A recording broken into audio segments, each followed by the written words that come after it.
मेरी सीईओ पत्नी अपने पुराने प्रेमी को ले आई ताकि मुझे बिना एक पैसे के घर से निकाल सके, लेकिन मैंने सीधा उनके कपड़े उतार फेंके, यहाँ तक कि अपनी पत्नी को भी, और फिर अपना फोन निकालकर उन दोनों के साथ में फोटो खींच ली और बोला, मैडम आप भी नहीं चाहेंगी कि आपके इस अफेयर के बारे में किसी और को पता चले, है ना?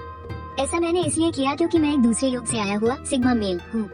मैंने सोचा था कि इस शरीर के असली मालिक की तरह डरपोक बनकर चुपचाप तलाक के कागजात पर दस्तखत कर दूं, ताकि इन घटिया लोगों से दूर जाकर एक नई जिंदगी शुरू कर सकूं।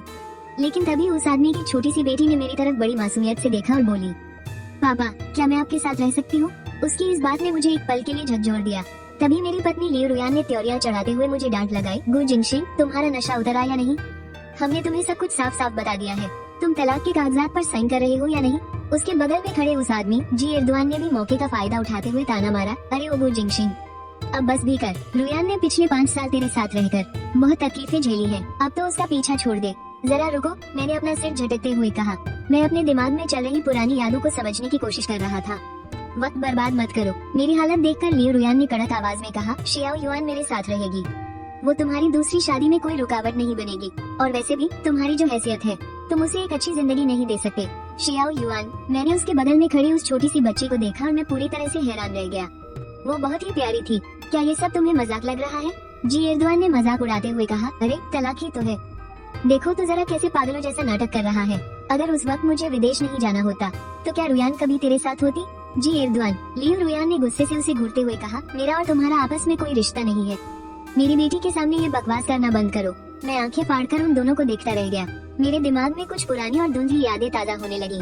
मेरी पत्नी गु शियाओ युआन और एक ये बेशर्म आशिक गु जिंगशिन, तलाक के कागजात, मैं साइन करूंगा। मैंने अपने सामने रखे उन कागजों को देखा, उन्हें 3 बार ध्यान से पढ़ने के बाद मैंने उस पर अपने दस्तखत कर दिए और कागजों को आगे सरका दिया।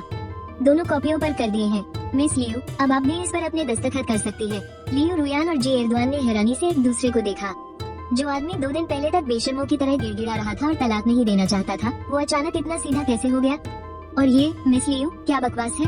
मिस लियू, अभी तो हमने सिर्फ इन कागजों पर साइन किए हैं। क्या आपके पास कल सुबह 9 बजे का वक्त है? हम मैरिज रजिस्ट्रार के ऑफिस जाकर आधिकारिक तौर पर तलाक ले सकते हैं। मैंने पूरी तमीज के साथ कहा, आखिरकार आपको भी पता होगा कि तलाक में 1 महीने का कूलिंग ऑफ पीरियड होता है, लेकिन चूंकि हम आपसी सहमति से अलग हो रहे हैं, इसलिए आप आजाद हैं, जो चाहे कर सकती हैं। इससे कोई फर्क नहीं पड़ेगा। लियू रुयान ने अचानक से मेरे माथे को छूने की कोशिश की, लेकिन मैं पीछे हट गया। मिस लियू, अपनी हद में रहे, मैंने हल्की सी मुस्कान के साथ कहा, अब हम तलाक के कागजात पर साइन कर चुके हैं। तकनीकी तौर पर देखा जाए तो अब हम पति पत्नी नहीं रहे, इसलिए इस तरह की अजीब हरकतें नहीं करी तो बेहतर है। गु जिंगशिन, ये फालतू का नाटक करना बंद कर, जी एर्दोआन ने चिढ़ते हुए कहा। रुयान तुझे छोड़ने के बाद आज से कहीं ज्यादा खुशहाल जिंदगी जिएगी। मैं तुम्हारी बात से पूरी तरह सहमत हूँ, इसलिए जल्दी से इस एग्रीमेंट पर साइन कर दो। ये सुनकर मैंने मुस्कुराते हुए सिर हिलाया। लियू रुयान ने मेरी मुस्कान देखी और थोड़ी हिचकिचाहट के साथ बोली, गु जिंगशिन, अगर तुम साइन नहीं करना चाहते तो मैं तुम्हें थोड़ा वक्त दे सकती हूँ। मुझे पता है कि तुम्हारे लिए ये सब कबूल करना मुश्किल है। अरे नहीं नहीं नहीं मिस लियू, इसे कबूल करना बहुत ही आसान है। मैंने एक सिगरेट निकाली, उसे जलाया और हल्की सी हंसी के साथ कहा, पुराने लोग कह गए हैं कि तड़प तड़प कर साथ रहने से अच्छा है कि हम एक दूसरे को भूलकर अपनी अपनी जिंदगी जिए। तुम्हारे साथ बिताए ये कुछ साल बहुत अच्छे रहे। इस घर के लिए तुमने जो भी किया उसके लिए शुक्रिया। ये कहते हुए मैंने अनजाने में ही हाथ मिलाने के लिए अपना हाथ आगे बढ़ा दिया, लेकिन लियू रुयान, जी एर्दोआन और उस छोटी सी बच्ची की हैरान आंखों को देखकर मुझे झेपते हुए अपना हाथ वापस नीचे करना पड़ा। उफ, ये मेरी कमबख्त प्रोफेशनल आदत। लियू रुयान ने मेरी तरफ देखा और अपने दांत पीसते हुए कागज पर साइन कर दिए। बहुत बहुत शुक्रिया। मैंने तालियां बजाई और पूरी ईमानदारी से कहा, मेरा घर थोड़ा बिखरा हुआ है, इसलिए मैं आप तीनों को खाने के लिए नहीं रोकूंगा। मुझे अभी सफाई भी करनी है। हाँ, एक बात और, मिस लियू, तुम्हारे पास मेरा नंबर तो होगा ही ना? कल तलाक रजिस्टर करवाने जाना है तो बेहतर होगा कि तुम वक्त पर आ जाना। मैं वहाँ पहले ही पहुँचकर तुम्हारा इंतजार करूंगा। अपना आईडी कार्ड, फैमिली रजिस्टर और मैरिज सर्टिफिकेट लाना बिल्कुल मत भूलना, वरना लाइन में लगने में बहुत झंझट होगी। गु जिंगशिन, क्या तुम सच में मुझसे तलाक लेने के लिए इतने बेताब हो? लियू रुयान ने दांत पीसते हुए गुस्से से पूछा। उसकी इस बात ने मुझे और जी एर्दोआन दोनों को एकदम खामोश कर दिया। काफी देर बाद जी एर्दोआन सबसे पहले होश में आया और हड़बड़ाते हुए बोला, रुयान, क्या तुम बहुत पहले से ही इसे तलाक नहीं लेना चाहती थी? ऐसे मौके पर तुम्हें बिल्कुल भी कमजोर नहीं पड़ना चाहिए। हाँ हाँ, बिल्कुल सही। मैंने भी उसकी बात में हाँ मिलाते हुए कहा, मिस लियू, तलाक के लिए पक्के इरादे और हिम्मत की जरूरत होती है, और मुझे यकीन है कि तुमने यह फैसला बहुत सोच समझ कर ही लिया होगा। तुम एक समझदार इंसान हो। अब बेकार में उलझते रहना बहुत बुरा लगेगा। कल सुबह 9 बजे मैं रजिस्ट्री ऑफिस में तुम्हारा इंतजार करूंगा। लियू रुयान ने एक लंबी सांस ली और अपना सामान उठाकर उस छोटी बच्ची का हाथ पकड़कर जाने लगी। जी एर्दोआन भी बड़े चापलूसी भरे अंदाज में उसके लिए दरवाजा खोलने लगा, लेकिन तभी वो छोटी सी बच्ची दौड़ती हुई आई और उसने कसकर मेरे गले लगकर कहा, पापा क्या मैं आपके साथ रह सकती हूँ? मैंने अपनी पिछली जिंदगी के पूरे 30 सालों में ना जाने कैसे कैसे तूफान देखे हैं, लेकिन सच कहूँ तो ये नजारा मेरे लिए सच में एकदम नया था। इसलिए मैं पूरे 3 सेकंड तक एकदम बुद्ध बनकर रह गया। उसके बाद ही मैंने किसी तरह उस बच्ची के हाथों को अपने गले से हटाया। उफ, ये बच्ची है तो सच में बहुत प्यारी। मैंने अपने ही मन में एक हल्की सी गाली बुदबुदाई और फिर गु शाओयुआन को देखकर मुस्कुराते हुए कहा, तुम उनके साथ जाओ, तुम्हारी जिंदगी ज्यादा अच्छी होगी। मुझे नहीं जाना, मुझे तो अपने पापा के साथ ही रहना है। गु शाओयुआन के गोरे गालों से आंसू बहने लगे और उसने फिर से मुझे गले लगाने की कोशिश की, लेकिन मैं भी बहुत चालू हूँ। मैं झट से थोड़ा पीछे खिसक गया, जिससे वो मुझे पकड़ नहीं पाई। शाओयुआन, जिद मत करो, लियू रुयान ने गंभीर आवाज में कहा। घर मिल गया है, जब हम वहाँ अच्छे से सेट हो जाएंगे तो मैं तुम्हारे लिए एक नया किंडरगार्टन ढूंढूंगी, फिर हम अपनी नई जिंदगी शुरू कर सकते हैं। हाँ हाँ बिल्कुल। जी एर्दोआन ने भी जल्दी से हाँ में हाँ मिलाई। जियायुआन, तुम बिल्कुल फिक्र मत करो, मैं तुम्हारे लिए सबसे अच्छा किंडरगार्टन ढूंढूंगा और रोज किसी को तुम्हें लेने और छोड़ने के लिए भी भेजूंगा। गु जियायुआन ने उन दोनों की बातों को अनसुना कर दिया, बस अपनी आंखों के किनारे पहुँचे और मेरी तरफ देखकर बोली, पापा अब आपको मेरी जरूरत नहीं है ना? पापा, ये सुनकर मेरे होंठ थोड़े फड़क गए। पता नहीं किसने उसे ये सिखाया है। क्या वो मुझे वैसे नहीं बुला सकती जैसे मैं अपने बाप को बुलाता हूँ?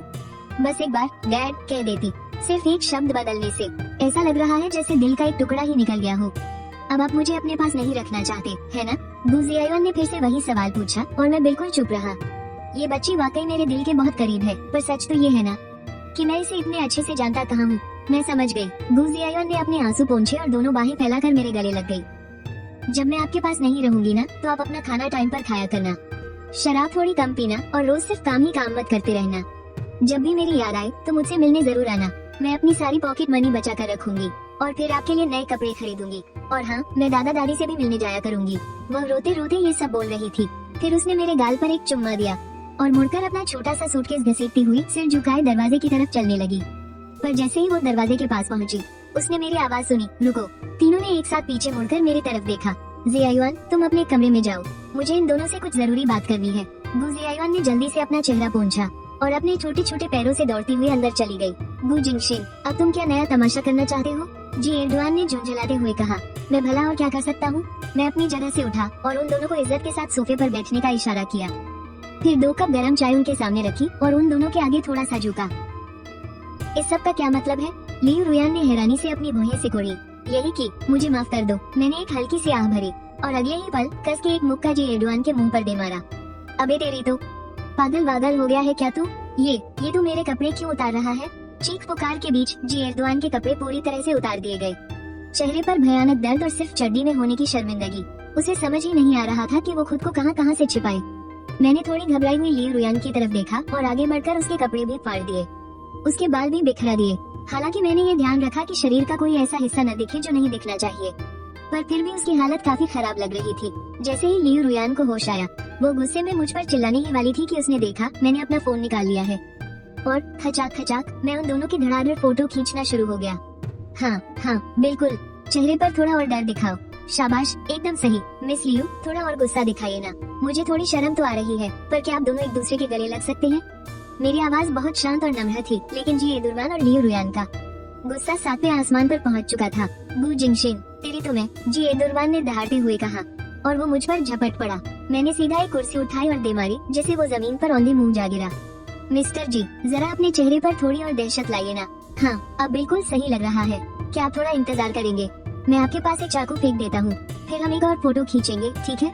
आधे घंटे बाद कमरे में हर तरफ सामान बिखरा पड़ा था। मुझे मानना पड़ेगा, जी एर्दोआन मार खाने में काफी उस्ताद है। 3 कुर्सियाँ टूट गयी, तब जाकर वो कहीं शांत हुआ। लियू रुयान पूरी तरह से फटी आंखों और अविश्वास के साथ मुझे घूरती रही, जैसे कि वो इस आदमी को पहली बार देख रही हो। अब ठीक है। मैंने उन दोनों के सामने हल्का सा सिर झुकाया और फिर अपनी अलमारी से निकालकर एक जोड़ी कपड़े जी एर्दोआन की तरफ फेंक दिए। ऐसा नहीं है कि मुझ में अचानक दया आ गई थी, बस मुझे इस बात का डर था कि अगर वो शाओयुआन ने जी एर्दोआन को इस हालत में देख लिया तो उसके मासूम दिमाग पर गहरा असर पड़ेगा। तुम आखिर करना क्या चाहते हो? लियू रुयान ने गुस्से से चिल्लाते हुए कहा। मिस लियू, मिस्टर जी, आप दोनों ही समाज में काफी रुतबा रखते हैं। मुझे यकीन है आप हरगिज नहीं चाहेंगे कि ये तस्वीरें इंटरनेट पर या कोर्ट में नजर आए, है ना? मैंने एक कुर्सी खींची और अपने पैर पर पैर रखकर उन दोनों के सामने बैठ गया। इसलिए चलिए हम एक नए समझौते पर दस्तखत करते हैं। मुझे गु शाओयुआन की कस्टडी चाहिए। क्या तू पागल हो गया है? जी एडुरवान गुस्से से आग बबूला हो गया। अगर तुझे वो बोझ चाहिए था तो सीधा सीधा बोल देता। इतना बड़ा तमाशा खड़ा करने की क्या जरूरत थी? आउच, उसकी बात अभी पूरी भी नहीं हुई थी कि मैंने एक और कुर्सी उसके दे मारी। मिस्टर जी, जरा अपनी जबान संभाल कर बात कीजिए। मैंने अपनी शर्ट के कफलिंग्स को थोड़ा ढीला किया और बेहद नरमी से कहा, अगर आपने फिर से ऐसी बकवास की ना तो अगली बार मैं सीधा ये एस्ट्रे आपके सिर पर दे मारूंगा। मेरा और लियू रुयान का अभी तक औपचारिक तौर पर तलाक नहीं हुआ है। आपका ये बर्ताव, एक तरह से आसान शब्दों में कहूँ तो आप एक नाजायज आशिक हैं। इसलिए अगर मैं आपका एक हाथ तोड़ भी दूं ना तो मुझे कोई पछतावा नहीं होगा। तू जी एडुरवान की तो सिटी पिटी गुम हो गई थी। वो और गु जिंगशेन कॉलेज के साथी थे। दोनों एक दूसरे को लगभग 10 सालों से जानते थे, लेकिन आज उसे एहसास हुआ कि वो उस दरिंदे को बिल्कुल भी नहीं जानता था। मुंह से तो मिस्टर और मिस जैसे शरीफों वाले लफ्ज निकल रहे थे, लेकिन जब हाथ चलाने की बारी आई तो वो उसे कुत्तों की तरह पीट रहा था। गु जिंगशेन, क्या तुम सच में पागल हो गए हो? लियू रुयान ने एक फीकी सी हंसी हंसी। अगर तुम्हें शक है ना तो हम किसी डॉक्टर से मेरी दिमागी हालत की जांच करवा सकते हैं। मैंने लापरवाही से कंधे उचकाए। मेरे चेहरे पर कोई भाव नहीं था। मेरा वो मतलब नहीं था। लियू रुयान ने उदासी से सिर हिलाया। मुझे बस इतना जानना है, क्या तुम एक पिता होने की जिम्मेदारी उठा पाओगे? मैं कोशिश करना चाहता हूँ, मैंने पूरी संजीदगी से कहा, लेकिन मिस लियू, कम से कम इन मिस्टर जी की तरह मैं गु शाओयुआन को कभी एक बोझ तो नहीं कहूँगा।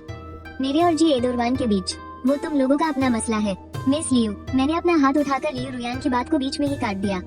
मुझे कोई दिलचस्पी नहीं है कि तुम्हारा इस मिस्टर जी के साथ क्या चल रहा है, और अगर कुछ है भी, जब तक तुम कस्टडी के लिए मुझसे नहीं लड़ोगी मैं इस बात को लेकर तुम पर केस नहीं करूँगा।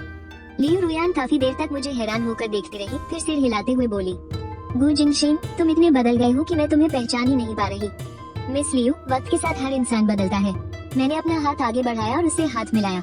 अफसोस की बात है कि हमारी शादी खत्म हो गई, लेकिन फिर भी मेरी दुआ है कि तुम्हें जल्द ही कोई अच्छा इंसान मिल जाए। लियू रुयान के होंठ हल्के से कांपे, लेकिन आखिर में उसने कुछ नहीं कहा। कल सुबह 9 बजे हम रजिस्ट्रार ऑफिस में मिलेंगे। मैं हल्का सा मुस्कुराया। वो एग्रीमेंट अभी लागू है, लेकिन शर्त बस इतनी है कि तुम कस्टडी नहीं मांगोगी, पर मैं हर वीकेंड शाओयुआन से मिलने आऊंगी। लियू रुयान ने दांत पीसते हुए कहा, बिल्कुल ऐसा ही होना चाहिए। आखिर तुम उसकी माँ हो। मैंने उन दोनों की तरफ हाथ बढ़ाकर बाहर जाने का इशारा किया। रुयान, चलो मैं तुम्हें घर छोड़ देता हूँ, जी एरदोआन ने खींचते हुए कहा। मेरी सहेली सू चिंग मुझे लेने आ रही है। लियू रुयान ने सिर हिलाया और फिर मुड़कर एक बार मेरी तरफ देखा, फिर अपना छोटा सा बैग उठाया और वहाँ से चली गई। रुयान, रुको, मेरा इंतजार करो। जी एरदोआन ने मुझ मुस्कुराते हुए इंसान को घूर कर देखा और फिर वो भी तेज कदमों से उसके पीछे पीछे चला गया। उन दोनों के जाने के बाद मैंने जमीन पर बिखरे हुए सामान को देखा और आखिरकार एक गहरी सांस छोड़ी। गु जिंगशेन, तुम सच में पागल हो गए हो। मैं शांति से लिविंग रूम में बैठा और एक सिगरेट पी। उसके बाद मैंने गु शाओयुआन के कमरे का दरवाजा खटखटाया। क्रीक, दरवाजा खुला। गु शाओयुआन दौड़कर मेरे गले लग गई। क्या तुम्हें भूख लगी है? क्या हम बाहर चलकर कुछ खा लें? मैंने प्यार से उसके सिर पर हाथ फेरा। रात के 8 बजे के बाद कुछ नहीं खाना है। गु शाओयुआन ने अपने छोटे से पेट को सहलाते हुए कहा। तुम सही कह रही हो, लेकिन अब उसकी बात यहाँ नहीं चलेगी। मैंने उसे एक झटके में उठाया और अपने कंधों पर बिठा लिया और फिर मैं दरवाजे की तरफ चल पड़ा। गु शाओयुआन को ऐसा लग रहा था जैसे वो पहली बार घोड़े की सवारी कर रही हो। उसने मेरे सिर को कसकर पकड़ लिया और वो लगातार खिलखिलाकर हंस रही थी। हम दोनों लिफ्ट से नीचे उतरे और बिल्डिंग से बाहर आए, पर मैंने देखा कि जी एरदोआन और लियू रुयान अभी भी नीचे ही खड़े थे और उनके ठीक बगल में एक और लड़की थी जो लियू रुयान से भी कहीं ज्यादा खूबसूरत थी। अगर लियू रुयान को एक सादी और प्यारी सी लड़की कहा जाए तो ये लड़की एक कयामत ढाने वाली खूबसूरती थी, और मेरा मतलब इससे कोई बुराई करना नहीं है। वो सच में बेहद हसीन थी और लंबाई में लियू रुयान से थोड़ी लंबी भी। उसने काले रंग का हाफ स्लीव टॉप पहना हुआ था और नीचे एक काली शॉर्ट स्कर्ट के साथ हाई हील्स पहन रखी थी। भले ही अभी गर्मी का मौसम था, लेकिन उसके पूरे हाव भाव से यही लग रहा था कि मुझसे दूर ही रहो। इतनी रात को कहाँ जा रहे हो? लियू रुयान ने मेरे पास आते हुए पूछा। बस ऐसे ही, थोड़ा टहलने निकले हैं। तुम लोग अभी तक गए नहीं? मैंने मुस्कुराते हुए पूछा। गु जिंगशेन, आखिर तुम्हें हो क्या गया है? उस खूबसूरत लड़की ने पास आकर ठंडी आवाज में कहा। तुम और रुयान इतने सालों से साथ हो, अगर कोई परेशानी है तो उसे मिलकर सुलझाना चाहिए। क्या तलाक की नौबत तक जाना जरूरी था? जो सुलझ सके उसे परेशानी कहते हैं, लेकिन अगर परेशानी सुलझाई न जा सके तो फिर परेशानी खड़ी करने वाले को ही रास्ते से हटाना पड़ता है ना? मैंने हल्के से हंसते हुए कहा। वो हसीन लड़की हक्की बकी रह गई। तुम इससे बेकार की बातें मत करो, मुझे तो लगता है कि ये पागल हो गया है, जी एरदोआन ने गुस्से में चिल्लाते हुए कहा। गु जिंगशेन, मैं तुमसे इसका हिसाब आराम से लूंगा, तुम बस देखते जाओ। मेरे पास तुम्हारी कुछ अकेले की तस्वीरें हैं जिन्हें मैं तुम्हारी कंपनी के दरवाजे पर चिपका दूंगा, मैंने मजाक करते हुए कहा। जी एरदोआन के चेहरे का रंग ही उड़ गया। गु जिंगशेन, तुम ये बकवास बंद करो। जी एरदोआन कंपनी के प्रेसिडेंट हैं। अगर तुम इस तरह तमाशा करोगे तो वो काम पर कैसे जाएंगे? लियू रुयान ने कड़क आवाज में कहा। रुयान, सूचिंग ने त्योरी चढ़ाते हुए उसे थोड़ा खींचा। मिस लियू, एक ही बात को 3 बार दोहराने से उसका असर खत्म हो जाता है। अलविदा। मैंने उसे शिष्टाचार से सिर हिलाकर विदा किया और गु शाओयुआन को लेकर मोहल्ले से बाहर की तरफ चल दिया। गु शाओयुआन ने पीछे मुड़कर आवाज लगाई और फिर से मेरे सिर को कसकर पकड़ लिया। सूचिंग ने गहरी सांस ली। रुयान, तुम कुछ दिन मेरे पास आकर रह लो। इस बारे में हमें आराम से सोचना होगा। जल्दबाजी मत करो। अरे नहीं सूचिंग, तुम किसकी तरफ हो? जी एर्दोआन ने गुस्से से भड़कते हुए कहा। वो गु जिंगशिन आखिर महीने का कमाता ही कितना है? सिर्फ 6000, और ये घर भी तो लोन पर लिया हुआ है। जरा देखो तो, रुयान ने कितने दिनों से कोई नए कपड़े तक नहीं खरीदे हैं। मुझे तुमसे कोई बात नहीं करनी, तुम अपना मुंह बंद रखो। सूचिंग ने उसे घूर कर देखा और फिर लियू रुयान की तरफ देखते हुए बोली, उसने मुझे कल सुबह 9 बजे तलाक रजिस्टर करने के लिए सिविल अफेयर्स ब्यूरो बुलाया है। लियू रुयान ने अपना सिर दूसरी तरफ घुमा लिया। क्या उसने खुद सामने से तुम्हें बुलाया है? सूचिंग की आंखें हैरानी से फटी रह गयी। हाँ, उसने खुद सामने से मुझे बुलाया है। लियू रुयान ने आह भरते हुए कहा। सुसु, तुम तो जानती हो उसमें आगे बढ़ने की कोई चाह नहीं है। घर आने के बाद कपड़े धोने और खाना बनाने के सिवा वो बस टीवी देखता रहता है। ऐसे आदमी के साथ मुझे सच में अपना कोई भविष्य नजर नहीं आता। मेरा काम बहुत थका देने वाला होता है, मैं और ज्यादा नहीं थकना चाहती, और मैं अपनी पूरी जिंदगी बस घर गृहस्थी की झंझटों में भी नहीं बिताना चाहती। ये कहते कहते उसकी आंखें भर आई। सूचिंग एकदम चुप रही। गु जिंगशिन का वो रवैया, वाकई उसमें आगे बढ़ने की कोई ललक नहीं है। तुम अभी कुछ दिन के लिए मेरे यहाँ आकर रह लो। मेरा घर तुम्हारी कंपनी के पास भी है। सुसु, तुम्हारा शुक्रिया। लियू रुयान ने हाथ बढ़ाकर सूचिंग का हाथ थाम लिया। पास ही खड़ा जी एर्दोआन नफरत से अपने दांत पीस रहा था। लेकिन अभी भी सब कुछ ठीक करने का वक्त है। मुझे पहले लगा था कि गु शाओयुआन को संभालना बहुत मुश्किल होगा, लेकिन हैरानी की बात तो ये थी कि ये बच्ची भले ही सिर्फ 4 साल की है, पर वो बहुत आजाद और समझदार है। हम दोनों ने गेट के बाहर वाली नूडल्स की दुकान पर जाकर 2 कटोरी वॉन्टन खाए। इसके बाद गु शाओयुआन ने मुझसे नहाने का पानी निकालने को कहा। उसने खुद ही ब्रश किया, नहा कर तैयार हुई और फिर कहानी की किताब पढ़ने के लिए बिस्तर पर चढ़ गई। देखते ही देखते वो गहरी नींद में सो गई। मैंने लिविंग रूम में पड़ी टूटी हुई स्टूल की लगियों को देखा और मेरे मुंह से बेबसी में एक लंबी सांस निकल गई। कल किसी सफाई वाले को बुलाकर ही इसे साफ करवाना पड़ेगा। मैं बस यही सोच रहा था कि अचानक मेरे फोन में वाइब्रेशन हुआ। किस्त चुकाने का रिमाइंडर। होम लोन, हर महीने 2600 रुपए। तारीख परसों की है, होम लोन की किस्त चुकानी है। मेरी हंसी छूट गई। तभी अचानक ऐसा लगा जैसे मेरे सिर में किसी ने सुई चुभो दी हो। होस्ट इस युग के नहीं है। सहायक लॉटरी सिस्टम एक्टिवेट किया जा रहा है। ध्यान दे, ये सहायक सिस्टम होस्ट को इस दुनिया में घुलने मिलने में मदद करने के लिए बनाया गया है। टास्क पूरे करने पर आपको पॉइंट्स मिलेंगे, जिनका इस्तेमाल लॉटरी खेलने के लिए किया जा सकता है। पेशा, डिलीवरी बॉय। Task 5000 order. ध्यान दे, हर ऑर्डर की कीमत 10 गुना बढ़ जाएगी। इनाम सिस्टम की तरफ से दिए जाएंगे। ये क्या बकवास है? मैं पूरी तरह से हक्का बक्का रह गया। मैं, जो गोल्डन ट्राइपॉड अवार्ड का विजेता हूँ, वो मुझसे डिलीवरी बॉय का काम करवाना चाहती है। ये किसकी बेइज्जती की जा रही है?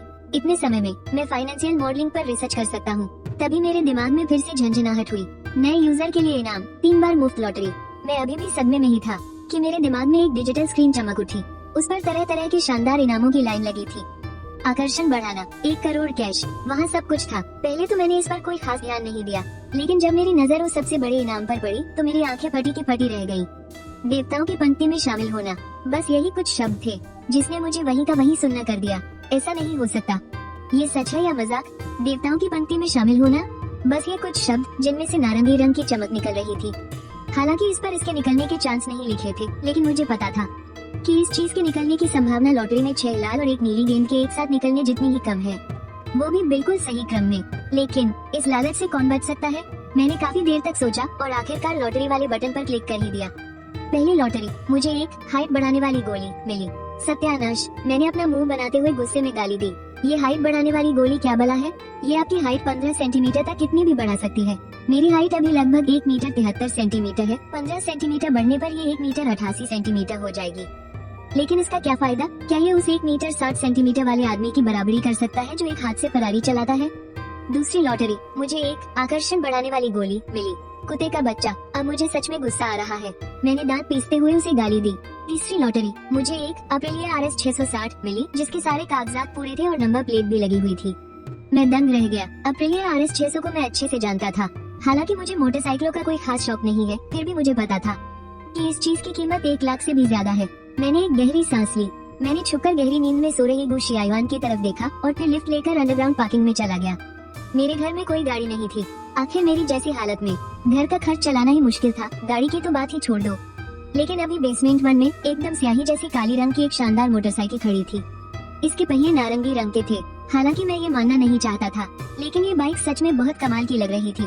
मैंने पास जाकर इसे हाथ लगाया। ये बाइक थोड़ी ऊंची थी, मुझे जमीन तक पहुंचने के लिए अपने पंजों के बल खड़ा होना पड़ रहा था। पार्किंग में एक चक्कर लगाने के बाद मैंने उसे वापस अपनी पार्किंग वाली जगह पर खड़ा कर दिया। ये पार्किंग की जगह लियू रुयान ने सालों पहले खरीदने की जिद की थी।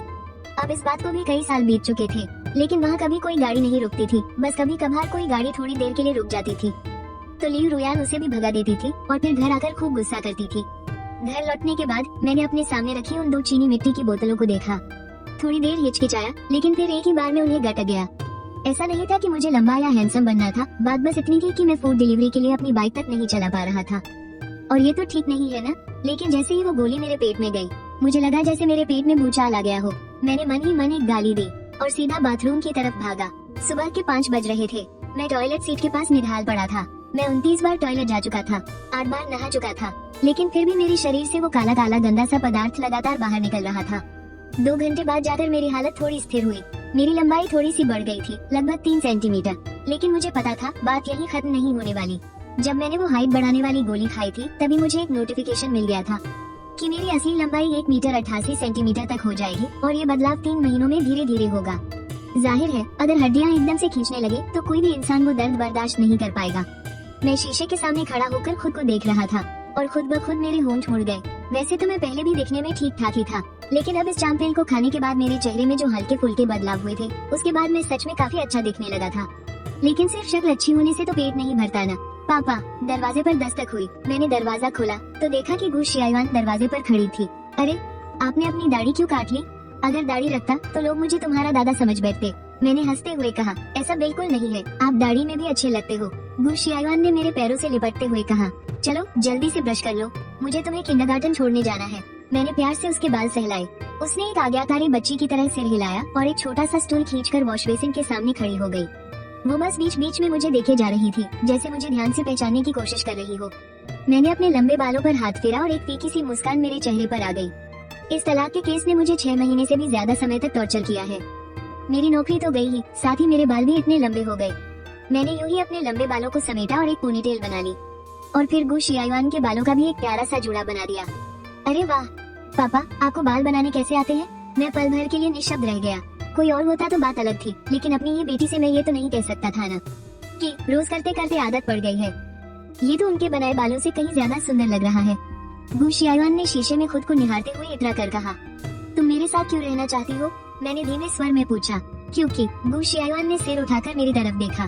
क्योंकि मैं पापा से बहुत प्यार करती हूँ और वो तो हमेशा गुस्सा ही करती रहती है। मुझे डर लगता है, मुझे तो बस पापा के साथ रहना अच्छा लगता है। मैं समझ गया। मैंने प्यार से उसके गाल खींचे और मुड़कर कमरे से बाहर आ गया। गु शियायुआन अपना सिर टेढ़ा किए बस मुझे जाते हुए देख रही थी और फिर वो भी कपड़े बदलने अपने कमरे में चली गई। थोड़ी ही देर में दोनों एक साथ घर से बाहर निकले। वाह पापा, आज आप कितने हैंडसम लग रहे हो। गु शियायुआन तुरंत एक छोटी सी फैन गर्ल बन गई। पफ, मैं अपनी हंसी नहीं रोक पाया। ये तो बस नॉर्मल से कपड़े हैं, ज्यादा मक्खन मत लगाओ। इस शरीर के पुराने मालिक की कपड़ों की पसंद तो बस ठीक ठाक थी, लेकिन लियू रुयान की चॉइस काफी अच्छी है, इसलिए उसने मेरे लिए जो भी कपड़े खरीदे वो काफी अच्छे हैं। मैंने उसका छोटा सा स्कूल बैग अपने कंधे पर टांग लिया और फिर उसे प्यार से अपने कंधों पर बिठाकर नीचे की तरफ चल दिया। हम दोनों सोसाइटी के बाहर एक नूडल शॉप पर नूडल्स खा रहे थे। तभी अचानक मेरा फोन वाइब्रेट हुआ। स्क्रीन पर सू चिंग का नाम था। मैं थोड़ा हैरान हुआ। मैंने फोन उठाया। तुम अभी कहाँ हो? सामने से उसने फिर वही सवाल दोहराया। सोसाइटी के गेट वाले छोटे से नूडल शॉप पर हूँ। Beep beep beep. फोन कटने की आवाज सुनकर मैंने चित्ते हुए मुंह बनाया। ये औरत सच में बिल्कुल तमीजदार नहीं है। पापा, क्या वो सुसु आंटी थी? गु शियायुआन ने उत्सुकता से पूछा। मैंने मुस्कुराते हुए हाँ में सिर हिलाया। गु शियायुआन ने मुझे एक नजर देखा और फिर से सिर झुकाकर अपने नूडल्स खाने लगी। ये किसी फरिश्ते जैसी बेटी है, मैंने मन ही मन सोचा। बस उसे देखते रहना ही आंखों को सुकून देता है और तो और मुझे उसकी कोई टेंशन भी नहीं लेनी पड़ती। अगर किसी ने मुझसे कहा होता कि मुझे ऐसी प्यारी बेटी मिलेगी तो मैं कब की शादी कर चुका होता। मैंने एक गहरी सांस ली। अपना मुंह पोंछने के बाद मैंने एक सिगरेट जलाई, लेकिन अभी 2 कश भी नहीं लगाए थे कि किसी ने मेरे हाथ से सिगरेट छीनकर जमीन पर फेंक दी। तुम शियायुआन के सामने सिगरेट कैसे पी सकते हो? मैंने सिर उठाकर देखा तो मेरी नजरें गुस्से से भरी एक जोड़ी आंखों से टकराई। और हाँ, तुमने घर पर खाना क्यों नहीं बनाया? सू चिंग ने सीने पर हाथ बांध लिए, जिससे दुकान के सारे आदमियों की नजरें उसी पर टिक गयी। तुम उसकी माँ हो या मेरी? मैंने बेबसी से कहा। ये सुनकर नूडल शॉप के सारे लोग ठहाके मारकर हंस पड़े। पापा, कुछ भी मत बोलिए। अगर सुसु आंटी आपकी माँ होती तो वो मेरी दादी नहीं बन जाती? गु शाओयुआन ने मुंह फुलाते हुए कहा। तुम्हारी बात में दम तो है, मैंने ठंडी सांस लेते हुए कहा। हाँ हाँ हाँ। आसपास के लोग अपनी हंसी नहीं रोक पाए और जोर जोर से ठहाके लगाने लगे। सूचिंग का चेहरा गुस्से से लाल हो गया और वो मुझे घूर कर देखने लगी। पहले कभी ध्यान क्यों नहीं दिया, ये इंसान इतना चिकनी चुपड़ी बातें कब से करने लगा। खैर थोड़ा सच धज कर, ये काफी हैंडसम दिखने लगा है। तुमने खाना खा लिया? क्या एक बाउल नूडल्स खाओगी? मैंने फिर से एक सिगरेट सुलगा ली और मुस्कुराते हुए कहा, इस दुकान के नूडल्स काफी अच्छे हैं। नहीं खाना, मेरा तो तुम्हारे गुस्से से ही पेट भर गया है। सूचिंग गुस्से में पैर पटकते हुए गु शाओयुआन के बगल में बैठ गई। तो कहीं गुस्से में तुम्हारी जान ना निकल जाए, मैंने हंसते हुए कहा और हाथ हिलाकर इशारा किया। भैया एक बाउल नूडल्स और देना। अभी लाया, दुकान के मालिक ने जवाब दिया और वो अपना काम करने लगा। क्या क्या तुम सच में रुयान से तलाक लेने वाले हो? सूचिंग ने भौहें सिकोड़ते हुए पूछा। देखो इस बात पर मजाक बिल्कुल मत करना, मैंने ना में सिर हिलाते हुए कहा। हाँ ये सच है कि लोग हमेशा रिश्ते जोड़ने की सलाह देते हैं, तोड़ने की नहीं। लेकिन अब इस मोड़ पर आके इन सब बातों का कोई मतलब नहीं था। उफ, सूचिंग ने एक गहरी आह भरी। मैंने भी और कुछ नहीं कहा, बस चुपचाप गु शाओयुआन को नूडल्स खाते हुए देखता रहा। थोड़ी ही देर में सूचिंग के नूडल्स भी आ गए। वो एक हाथ से अपने लंबे बाल पीछे कर रही थी। ये देखकर मैंने शाओयुआन के छोटे से स्कूल बैग से एक रबर बैंड निकाला और बड़ी सहजता से उसके लंबे बालों को समेटकर एक जोड़ा बना लिया। ये तुम क्या कर रहे हो? सूचिंग ने मुझे बड़ी हैरानी और घबराहट से देखा। तुम्हें परेशानी हो रही थी ना, तो बस ऐसे ही थोड़ी मदद कर दी। शुक्रिया कहने की कोई जरूरत नहीं है। मेरे चेहरे पर एकदम शांत भाव थे, लेकिन मेज के नीचे मैं लगातार अपने हाथ को पीट रहा था। साला मेरे हाथों को भी न चैन नहीं है। सुंदर लड़की देखी नहीं कि खुद पर काबू ही नहीं रहता। उधर सूचिंग का चेहरा शर्म से लाल हो गया था, खासकर जब उसने दुकान में बैठे बाकी लोगों की चिढ़ाने वाली नजरें देखी तो झट से अपना सिर नीचे झुका लिया। वहीं गु शाओयुआन ने उसकी तरफ देखा और फिर अपना हाथ बढ़ाकर मुझे कोहनी मारी। पापा क्या आप सूसू आंटी को मेरी नई मम्मी बनाना चाहते हो? धत चुप कर, ये तो वो सपने में भी नहीं सोच सकती, मैंने हंसते हुए उसे डांटा। गु जिंगशे। सूचिंग ने सिर उठाया और मुझे घूर कर देखा। अरे नहीं नहीं, मेरा मतलब था कि ये तो मेरे ही बड़े बड़े सपने हैं। मैंने झेपते हुए एक अजीब सी मुस्कान दी। Puff of. दुकान में बैठे बाकी सब लोग फिर से हंस पड़े। हंस क्या रहे हो बे? क्या तुम लोगों को आज काम पर नहीं जाना है? मैंने जोर से हंसते हुए कहा। बॉस जल्दी से इन सबको बाहर निकालो, खाना खा चुके हैं फिर भी तमाशा देखने के लिए जगह घेरे बैठे हैं। हाँ हाँ हाँ। अब तो दुकान का मालिक भी हंसते हंसते लोटपोट हो गया। ये देखकर सूचिंग का चेहरा और लाल हो गया और उसने नूडल्स खाने की स्पीड बढ़ा दी। 10 मिनट बाद मैं उठा और मैंने बिल चुका दिया। एक हाथ से गु शाओयुआन को गोद में उठाया और दूसरे हाथ में उसका बैग पकड़कर चलने लगा। पर अभी 2 कदम भी नहीं चला था कि पीपी हॉर्न की आवाज सुनाई दी। मैंने मुड़कर देखा तो एक सफेद मर्सिडीज कार हमारी तरफ आ रही थी। मैं तुम दोनों को छोड़ देती हूँ, सूचिंग ने गाड़ी का शीशा नीचे करते हुए कहा। कोई बात नहीं, बस थोड़ी ही दूर तो है, मैंने सिर हिलाते हुए मना किया, लेकिन सूचिंग ने जोर देते हुए कहा। हार मानकर मैंने शाओयुआन को पीछे की सीट पर बैठा दिया और खुद आगे वाली सीट पर बैठ गया। सूचिंग के चेहरे पर थोड़ी राहत दिखी। चलो कम से कम इस बंदे ने उसे अपना ड्राइवर तो नहीं समझा। लेकिन मैं बेपरवाही से बस खिड़की के बाहर देखता रहा। मेरी यह कॉलोनी कोई बहुत आलीशान तो नहीं थी, लेकिन यहाँ एक किंडरगार्टन जरूर था। मेरे घर से वहाँ तक जाने में ज्यादा से ज्यादा 15 मिनट लगते हैं, इसके लिए कार की कोई जरूरत ही नहीं थी। रास्ते भर हम दोनों में से किसी ने भी कोई बात नहीं की। जिनजियो किंडरगार्टन के गेट पर पहुँचने के बाद मैंने शाओयुआन को गोद में उठाकर गाड़ी से नीचे उतारा। उसकी उंगली पकड़कर मैं गेट तक गया, जहाँ एक बहुत ही प्यारी सी युवा टीचर हमारा स्वागत करने आई। आज आप इसे स्कूल छोड़ने कैसे आ गए? तुमने मुझे क्या कहकर बुलाया? मैंने मुस्कुराते हुए पूछा। शाओयुआन के पापा, उस टीचर ने हिचकिचाते हुए कहा। तो जब मैं इसका पापा हूँ, क्या उसे स्कूल छोड़ने आना इतनी अजीब बात है? मैंने हल्के से मुस्कुराते हुए कहा। वो छोटी बच्ची अचानक खिलखिलाकर हंस पड़ी। तभी एक कार के हॉर्न की तेज आवाज गूंजी। हाँ पता है, इतनी जल्दी क्यों मचा रहे हो? पीछे मुड़कर चिल्लाने के बाद मैंने अपना हाथ उस जवान लड़की की तरफ बढ़ाया और कहा। टीचर चिन, अब शाओयुआन की जिम्मेदारी आप पर है, ये तो मेरा फर्ज है। उस लड़की ने आगे बढ़कर मुझसे हाथ मिलाया, उसका बैकपैक लिया और फिर गु शाओयुआन का हाथ पकड़ लिया। मैं तुम्हें रात को लेने आऊंगा। उस छोटी बच्ची के सिर पर प्यार से हाथ फेरने के बाद मैं मुड़ा और वहाँ से चल दिया। टीचर चिन उस मर्सिडीज को देखकर काफी हैरान थी। उन्होंने पूछा, शाओयुआन क्या तुम्हारे पापा ने नई दाढ़ी ली है? गु शाओयुआन ने उदास चेहरा बनाते हुए कहा।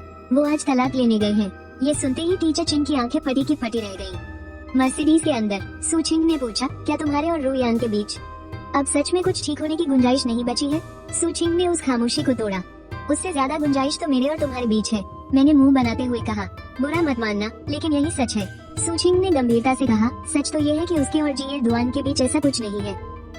मैं हल्का सा हंसा और बोला, वो एक गैर मर्द को अपने घर ले आती है और बिना किसी परवाह के अपने ही पति के आत्मसम्मान को कुचल देती है। क्या शादी का यही मतलब होता है? सूचिंग ने कुछ कहने के लिए मुंह खोला, लेकिन फिर खामोश रहना ही बेहतर समझा। मैंने भी आगे कुछ नहीं कहा और बस खिड़की से बाहर देखने लगा। आधे घंटे बाद सिविल अफेयर्स ब्यूरो के बाहर जीएल दुआन और लियू रुयान वहाँ पहले से ही इंतजार कर रहे थे। गुड मॉर्निंग आप दोनों को। मैंने मुस्कुराते हुए उनका अभिवादन किया और फिर लियू रुयान की तरफ देखा। सारे जरूरी कागजात ले आई हो? हाँ, सब ले आई हूँ, लियू रुयान ने दबी हुई आवाज में कहा। तो चलो अंदर चलते हैं। मैं सूचिंग और जीएल दुआन की तरफ देखकर मुस्कुराया और फिर अंदर चला गया। लियू रुयान सिर झुकाए मेरे पीछे पीछे आ रही थी। आज तलाक लेने वालों की ज्यादा भीड़ नहीं थी। बस 2 घंटे लाइन में लगने के बाद हमारी बारी आ गई। सुलह करने से इनकार करने के बाद हम दोनों ने तलाक के लिए रजिस्ट्रेशन कर दिया, जिसके लिए 1 महीने का सोचने का समय दिया गया था। सिविल अफेयर्स ब्यूरो से बाहर निकलने के बाद मैंने अपना फोन चेक किया। तुम्हें मुझे याद दिलाने की जरूरत नहीं है। 1 महीने बाद मैं यही तुम्हारा इंतजार करूंगी, लियू रुयान ने गंभीर आवाज में कहा। मैंने कहा यही सबसे बेहतर होगा। मैंने मुस्कुराते हुए सिर हिलाया और फिर सूचिंग और जीएल दुआन को अलविदा कहा और मुड़कर चल दिया। लियू रुयान गुस्से से भनाती हुई जीएल दुआन की गाड़ी में बैठ गई, जबकि सूचिंग पल भर के लिए झिझकी और फिर मेरे पीछे आ गई। तुम मेरे पीछे क्यों आ रही हो? तुम अब कहाँ जा रही हो? क्या तुम बहुत फ्री हो? मैंने हैरानी से पूछा। तुम्हारे हाव भाव देखकर तो ऐसा लगता है कि तुम बहुत बिजी होगी।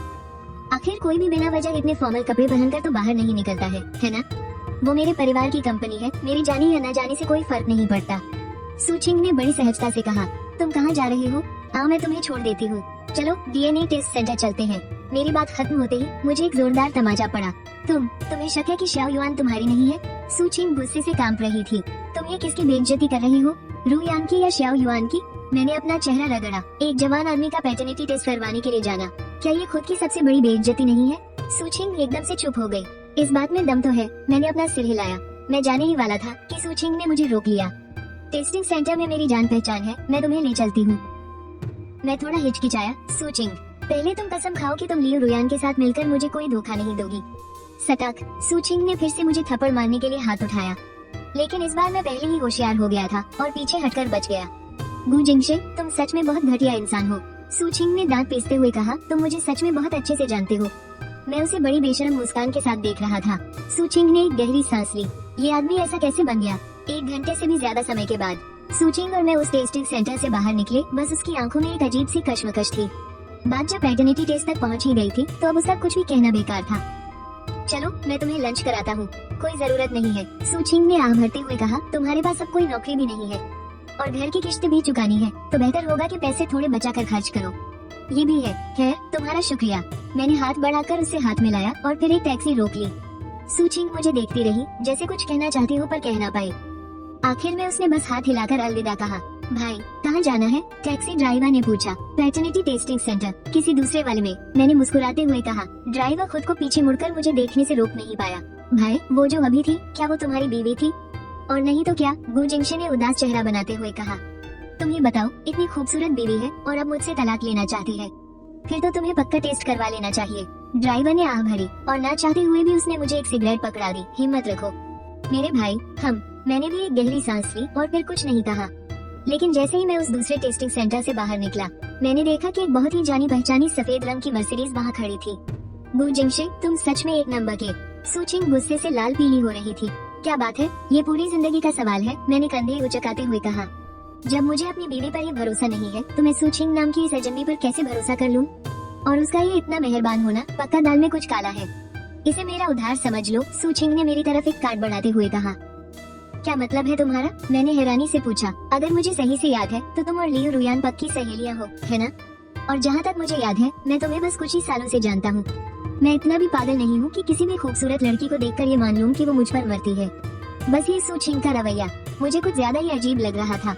मैंने कहा ना कि मैं बस शाओ युआन को तकलीफ में नहीं देखना चाहता। क्या तुम मुझ पर यकीन करती हो? सूचिंग ने बहुत ही संजीदगी से कहा। मुझे यकीन है, लेकिन सच कहूँ तो मुझे इसके पैसों की जरूरत नहीं है। मैंने वो कार्ड कार के डैशबोर्ड पर रख दिया। एक छोटी बच्ची का पेट तो मैं आराम से पाल सकता हूँ। अगर तुम सच में ऐसा कर सकते तो फिर रुयान ने तुमसे तलाक क्यों लिया? सूचिंग ने चिढ़ते हुए कहा। ये उसकी दिक्कत है, मैंने माथे पर सिलवटें लाते हुए कहा। उसे एक ऐशो आराम वाली जिंदगी चाहिए थी, तो शुरू में उसे मुझ जैसे आम इंसान से शादी ही नहीं करनी चाहिए थी। बेशक इस सब में मेरी भी गलती है। मुझ जैसे एक मामूली आदमी को इतनी बेशर्मी से उस औरत के पीछे नहीं भागना चाहिए था जो कभी मेरी थी ही नहीं। एक आम सा लड़का जो हद से ज्यादा मामूली हो, अगर किस्मत से कॉलेज में उसे किसी हसीन लड़की का प्यार मिल भी जाए तो कॉलेज खत्म होने के बाद उसे खुद ही सबसे पहले ब्रेकअप कर लेना चाहिए, क्योंकि अगर तुम ऐसा नहीं करते हो तो ज्यादा से ज्यादा 1 साल या कम से कम 6 महीने के अंदर वो खुद ही तुम्हें अपनी जिंदगी से धक्के मारकर निकाल देगी। हाँ बेशक, तुम चाहो तो बात को और आगे बढ़ा सकते हो, जैसे कि कॉलेज खत्म होते ही शादी कर लेना, ताकि अलग होने का वो वक्त कुछ सालों के लिए टल जाए। सुचिंग मुझे ऐसे देख रही थी जैसे वो मुझे नए सिरे से जानने की कोशिश कर रही हो। तुमने उस वक्त रू यान के लिए इतना कुछ कुर्बान किया था, और अब इस तलाक के बाद उसने अपनी बात पूरी नहीं की, लेकिन उसे पता था कि मैं समझ जाऊंगा। ये तो वही बात हो गई ना कि जो नुकसान हो गया सो हो गया, अब आगे और नुकसान से कैसे बचा जाए। मैंने कार का शीशा नीचे किया और एक सिगरेट जला ली।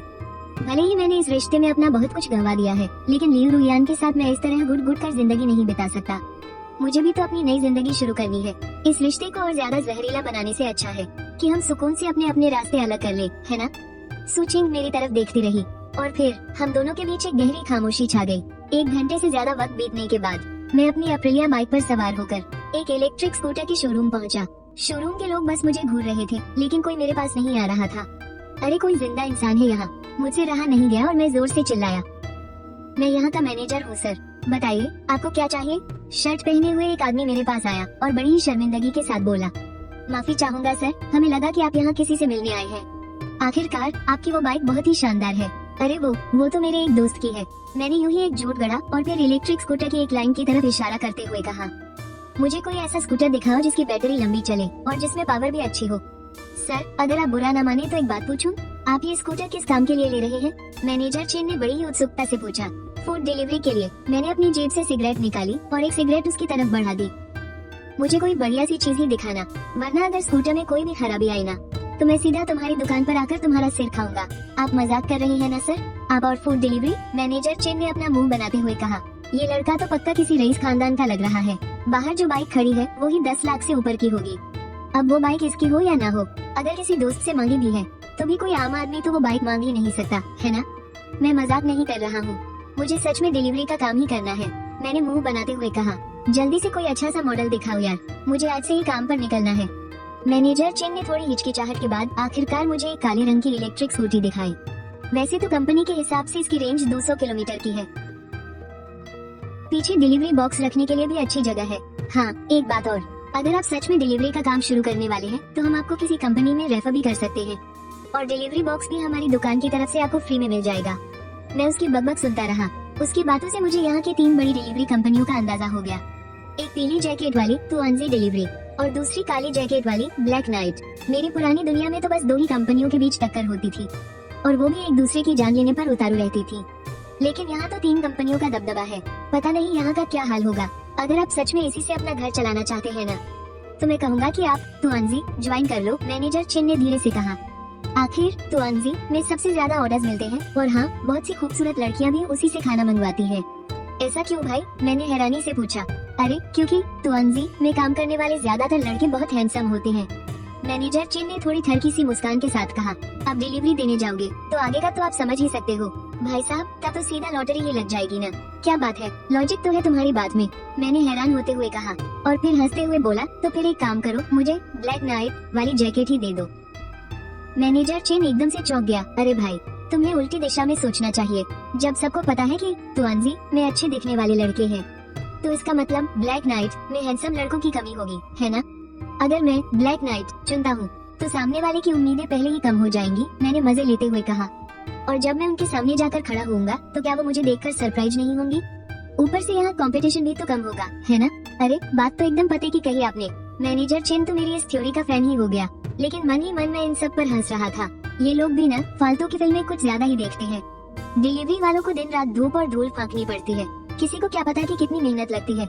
गर्मियों में तो ज्यादातर लोग खुद को सिर से पैर तक ढक कर रखते हैं, किसे पता कि तुम देखने में कैसे हो, और चले हैं एक झटके में हीरो बनने। खैर हमारी बातचीत काफी अच्छी रही। आखिरकार 3,980 रुपए देने के बाद मैंने उसे नंबर प्लेट का काम निपटाने को कह दिया और खुद निकल गया अस्पताल की तरफ। आखिर डिलीवरी बॉय बनने के लिए हेल्थ सर्टिफिकेट भी तो चाहिए होता है ना। दोपहर के 3:30 बज चुके थे और मैं अपनी बेटी को लेने किंडरगार्टन पहुंच गया, पर मुझे अंदाजा नहीं था कि वही मेरा आमना सामना लियू रुयान से हो जाएगा। बस इस बार उसके साथ वो जिए दुआन नहीं था। तुम्हारे यहाँ आने का क्या मतलब है? मैंने थोड़ा हैरान होते हुए पूछा। कोई खास मतलब नहीं है, कल वीकेंड है तो मैं शियाओ युआन को अपने साथ ले जाने आई हूँ। ये भी तो हमारे एग्रीमेंट का हिस्सा है ना? लियू रुयान ने एकदम सीरियस होकर कहा। क्या कल वीकेंड है? मैंने एक नजर अपने फोन पर डाली और फिर हल्की सी स्माइल के साथ बोला, हाँ वादे का पक्का तो होना ही चाहिए। वैसे एक बात बताओ, अगर बुरा न मानो तो पूछूं? शियाओ युआन तुम्हारे साथ ही रुकेगी या कोई और भी होगा वहाँ? मेरा कोई गलत मतलब नहीं है, बस इतना कहना था कि अगर तुम्हें कोई दिक्कत हो तो मैं उसे अपने पास रख सकता हूँ, ताकि किसी और को भी बेवजह परेशानी न हो। वैसे भी मेरा घर खाली होने में अभी कुछ दिन और लगेंगे। मैं अभी कुछ दिन के लिए सूचिंग के घर रुकी हूँ, लियू रुयान ने भारी आवाज में कहा। अगर तुम्हें मुझ पर भरोसा नहीं है तो तुम भी हमारे साथ चल सकते हो। कोई जरूरत नहीं है, मुझे तुम पर पूरा भरोसा है। मैंने एक हल्की सी हंसी और तुरंत कहा और एक तरफ जाकर फोन मिलाया। सूचिंग से पक्का जवाब मिलने के बाद ही मैंने चैन की सांस ली, लेकिन जैसे ही मैं वापस लौट कर आया मैंने देखा कि लियू रुयान मुझे गुस्से से घूर रही थी। तो ये है तुम्हारा मुझ पर भरोसा? लियू रुयान ने अपना फेशियल ऐप खोला और स्क्रीन मेरे सामने रख दी। रुयान, अभी गु जिंगशिन का फोन आया था, क्या फिर से कोई गड़बड़ हो गई है? सूचिंग, सावधानी बरतने में क्या बुराई है? मैंने बिना किसी झिझक के बिल्कुल शांत चेहरे से उसकी तरफ देखा। लियू रुयान गुस्से से आग बबूला हो रही थी, लेकिन वो कुछ कर भी नहीं सकती थी। वो बस मुझे घूरती रह गई। तभी टीचर शाओचिन गु शाओ युआन का हाथ पकड़कर बाहर आई, लेकिन शाओ युआन लगातार अपना सिर नीचे किए हुए थी। वो काफी उदास लग रही थी। क्या बात है, कुछ हुआ है क्या? मैंने त्योरियां चढ़ाते हुए पूछा। दरअसल कुछ बच्चे शाओ युआन के नाम का मजाक उड़ा रहे थे। हम टीचर्स ने उन्हें समझाने की पूरी कोशिश की है। मुझे सच में बहुत अफसोस है, टीचर शाओचिन ने एक फीकी मुस्कान के साथ कहा। वहाँ अपने बच्चों को लेने आए कई माता पिता भी हमें हीन भावना से देख रहे थे। ये कौन सा जमाना चल रहा है भाई? अभी भी बच्चों का नाम शाओ युआन रखते हैं? शाओ फोंग ही क्यों नहीं रख दिया? कितना गंवारू नाम है। मैंने भवेश सिकोड़कर लियू रुयान को घूरा और फिर मुस्कुराते हुए टीचर शाओचिन की तरफ देखा। सच कहूँ तो अगर हमारे लिए ऑफिस जाना यहाँ से आसान न होता तो हम शाओ युआन का दाखिला यहाँ कभी नहीं करवाते। आखिरकार चाहे यहाँ के पेरेंट्स हो या फिर बच्चे, उनका पढ़ा लिखा होने का स्तर सच में बहुत ही साधारण है। टीचर शाओचिन ने आसपास खड़े गुस्से से लाल पीले हो रहे माता पिता को देखा। उन्हें समझ नहीं आया कि वो क्या कहें।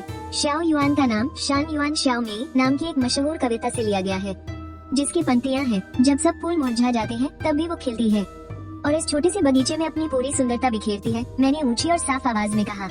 जिसे आप लोग गंवारू समझते हैं वही असल में सबसे सुंदर है। जिनमें आदत नहीं होती उन्हें तो ये दो शब्द बिल्कुल आम ही लगेंगे, लेकिन अगर किसी ने गलती से भी 2-4 किताबें पढ़ी होती तो वो ऐसी बेवकूफी भरी बातें कभी नहीं करता। और अगर थोड़े अच्छे संस्कार होते तो किसी के नाम का इस तरह मजाक नहीं उड़ाते। चलो टीचर शाओचिन को बाय बोलो। बाय टीचर, चमकती आंखों के साथ वो शाओ युआन ने टीचर शाओचिन को झुककर प्रणाम किया और फिर आकर मेरा हाथ पकड़ लिया। टीचर शाओचिन, अगर अब कोई शाओ युआन के नाम का मजाक उड़ाए तो कृपया उनके माता पिता से कहिएगा कि सोमवार को अपनी डिग्रियां लेकर आएं। हमारे बच्चे जाहिलों के बच्चों के साथ नहीं खेलते। इतना कहकर मैंने गु शाओ युआन को अपने कंधों पर बिठा लिया और अपने घर की तरफ चल पड़ा। लियू रुयान एक पल के लिए हक्की बक्की रह गई और फिर तेज कदमों से मेरे पीछे पीछे आने लगी। टीचर चिन, ये आदमी कौन था और वो शाओ युआन कौन सी क्लास में है? वो उसका बाप था या भाई? क्या वो फैशन ऐप पर है? मुझे भी उसका कॉन्टेक्ट शेयर करना। कई जवान औरतों ने टीचर शाओचिन को चारों तरफ से घेर लिया, जबकि टीचर शाओचिन गु जिंगशिन की दूर जाती पीठ को देखकर ख्यालों में खो गई थी।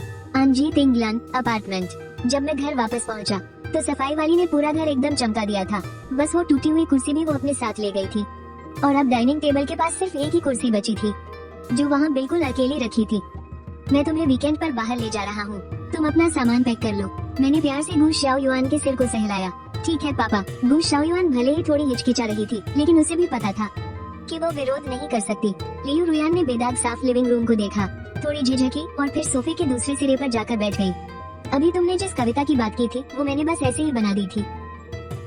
बस दादाजी ने नाम कुछ खास नहीं रखा। कौन सा जमाना चल रहा है और नाम रख दिया शाओ युआन। क्या तुमने उसे उसी वक्त बनाया था? लियू रुयान ने हैरानी से पूछा। वरना तुम्हें क्या लगा वो कहाँ से आई? मैंने बेबसी से अपने हाथ फैला दिए। मुझे कुछ समझ नहीं आ रहा था। मेरी ये बेबसी लियू रुयान के लिए नहीं थी, बल्कि इसलिए थी क्योंकि वो कविता मेरी दुनिया के एक कवि ने लिखी थी। इस दुनिया में तो उस इंसान का कोई वजूद ही नहीं है। अगर लियू रुयान ने जिद पकड़ ली और सच में छानबीन करने बैठ गई तो मेरी तो वॉट लग जाएगी। मैं भी सोचूं कि मैंने इसे पहले कभी क्यों नहीं सुना, लियू रुयान ने शिकायत भरे लहजे में कहा। फिर तुमने उन्हें अपनी डिग्री लेकर आने को क्यों कहा? तुम्हारा दिमाग तो खराब नहीं हो गया है? वो तो बस दिखावे के लिए था, मैंने गहरी सांस लेते हुए कहा। लोग शाओ युआन को क्यों परेशान करते हैं? क्योंकि उन्हें लगता है कि उसके माता पिता को दबाना आसान है। अगर हम थोड़ा सख्ती से पेश आते तो क्या उसकी ये परेशानी दूर नहीं हो जाती? लियू रुयान एकदम सन रह गई और उसके मुंह से एक शब्द भी नहीं निकला। वो बस मुझे घूरती रही। अगर पहले की बात होती तो ये आदमी उससे इस तरह बात करने की हिम्मत भी नहीं करता, लेकिन मैंने इतना कुछ नहीं सोचा।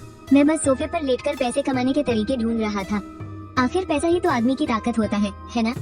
अगर कभी कोई अच्छी लड़की पसंद आ गई तो बाहर जाने पर मैं उससे तो पैसे खर्च नहीं करवा सकता ना। ये कितना अजीब लगेगा। हम दोनों काफी देर तक ऐसे ही खामोश बैठे रहे। तभी गु शाओयुआन अपना एक छोटा सा सूटकेस घसीटते हुए बाहर आए। मैंने अपना बटुआ खोला और 1000 रुपये निकाल कर उसे दे दिए।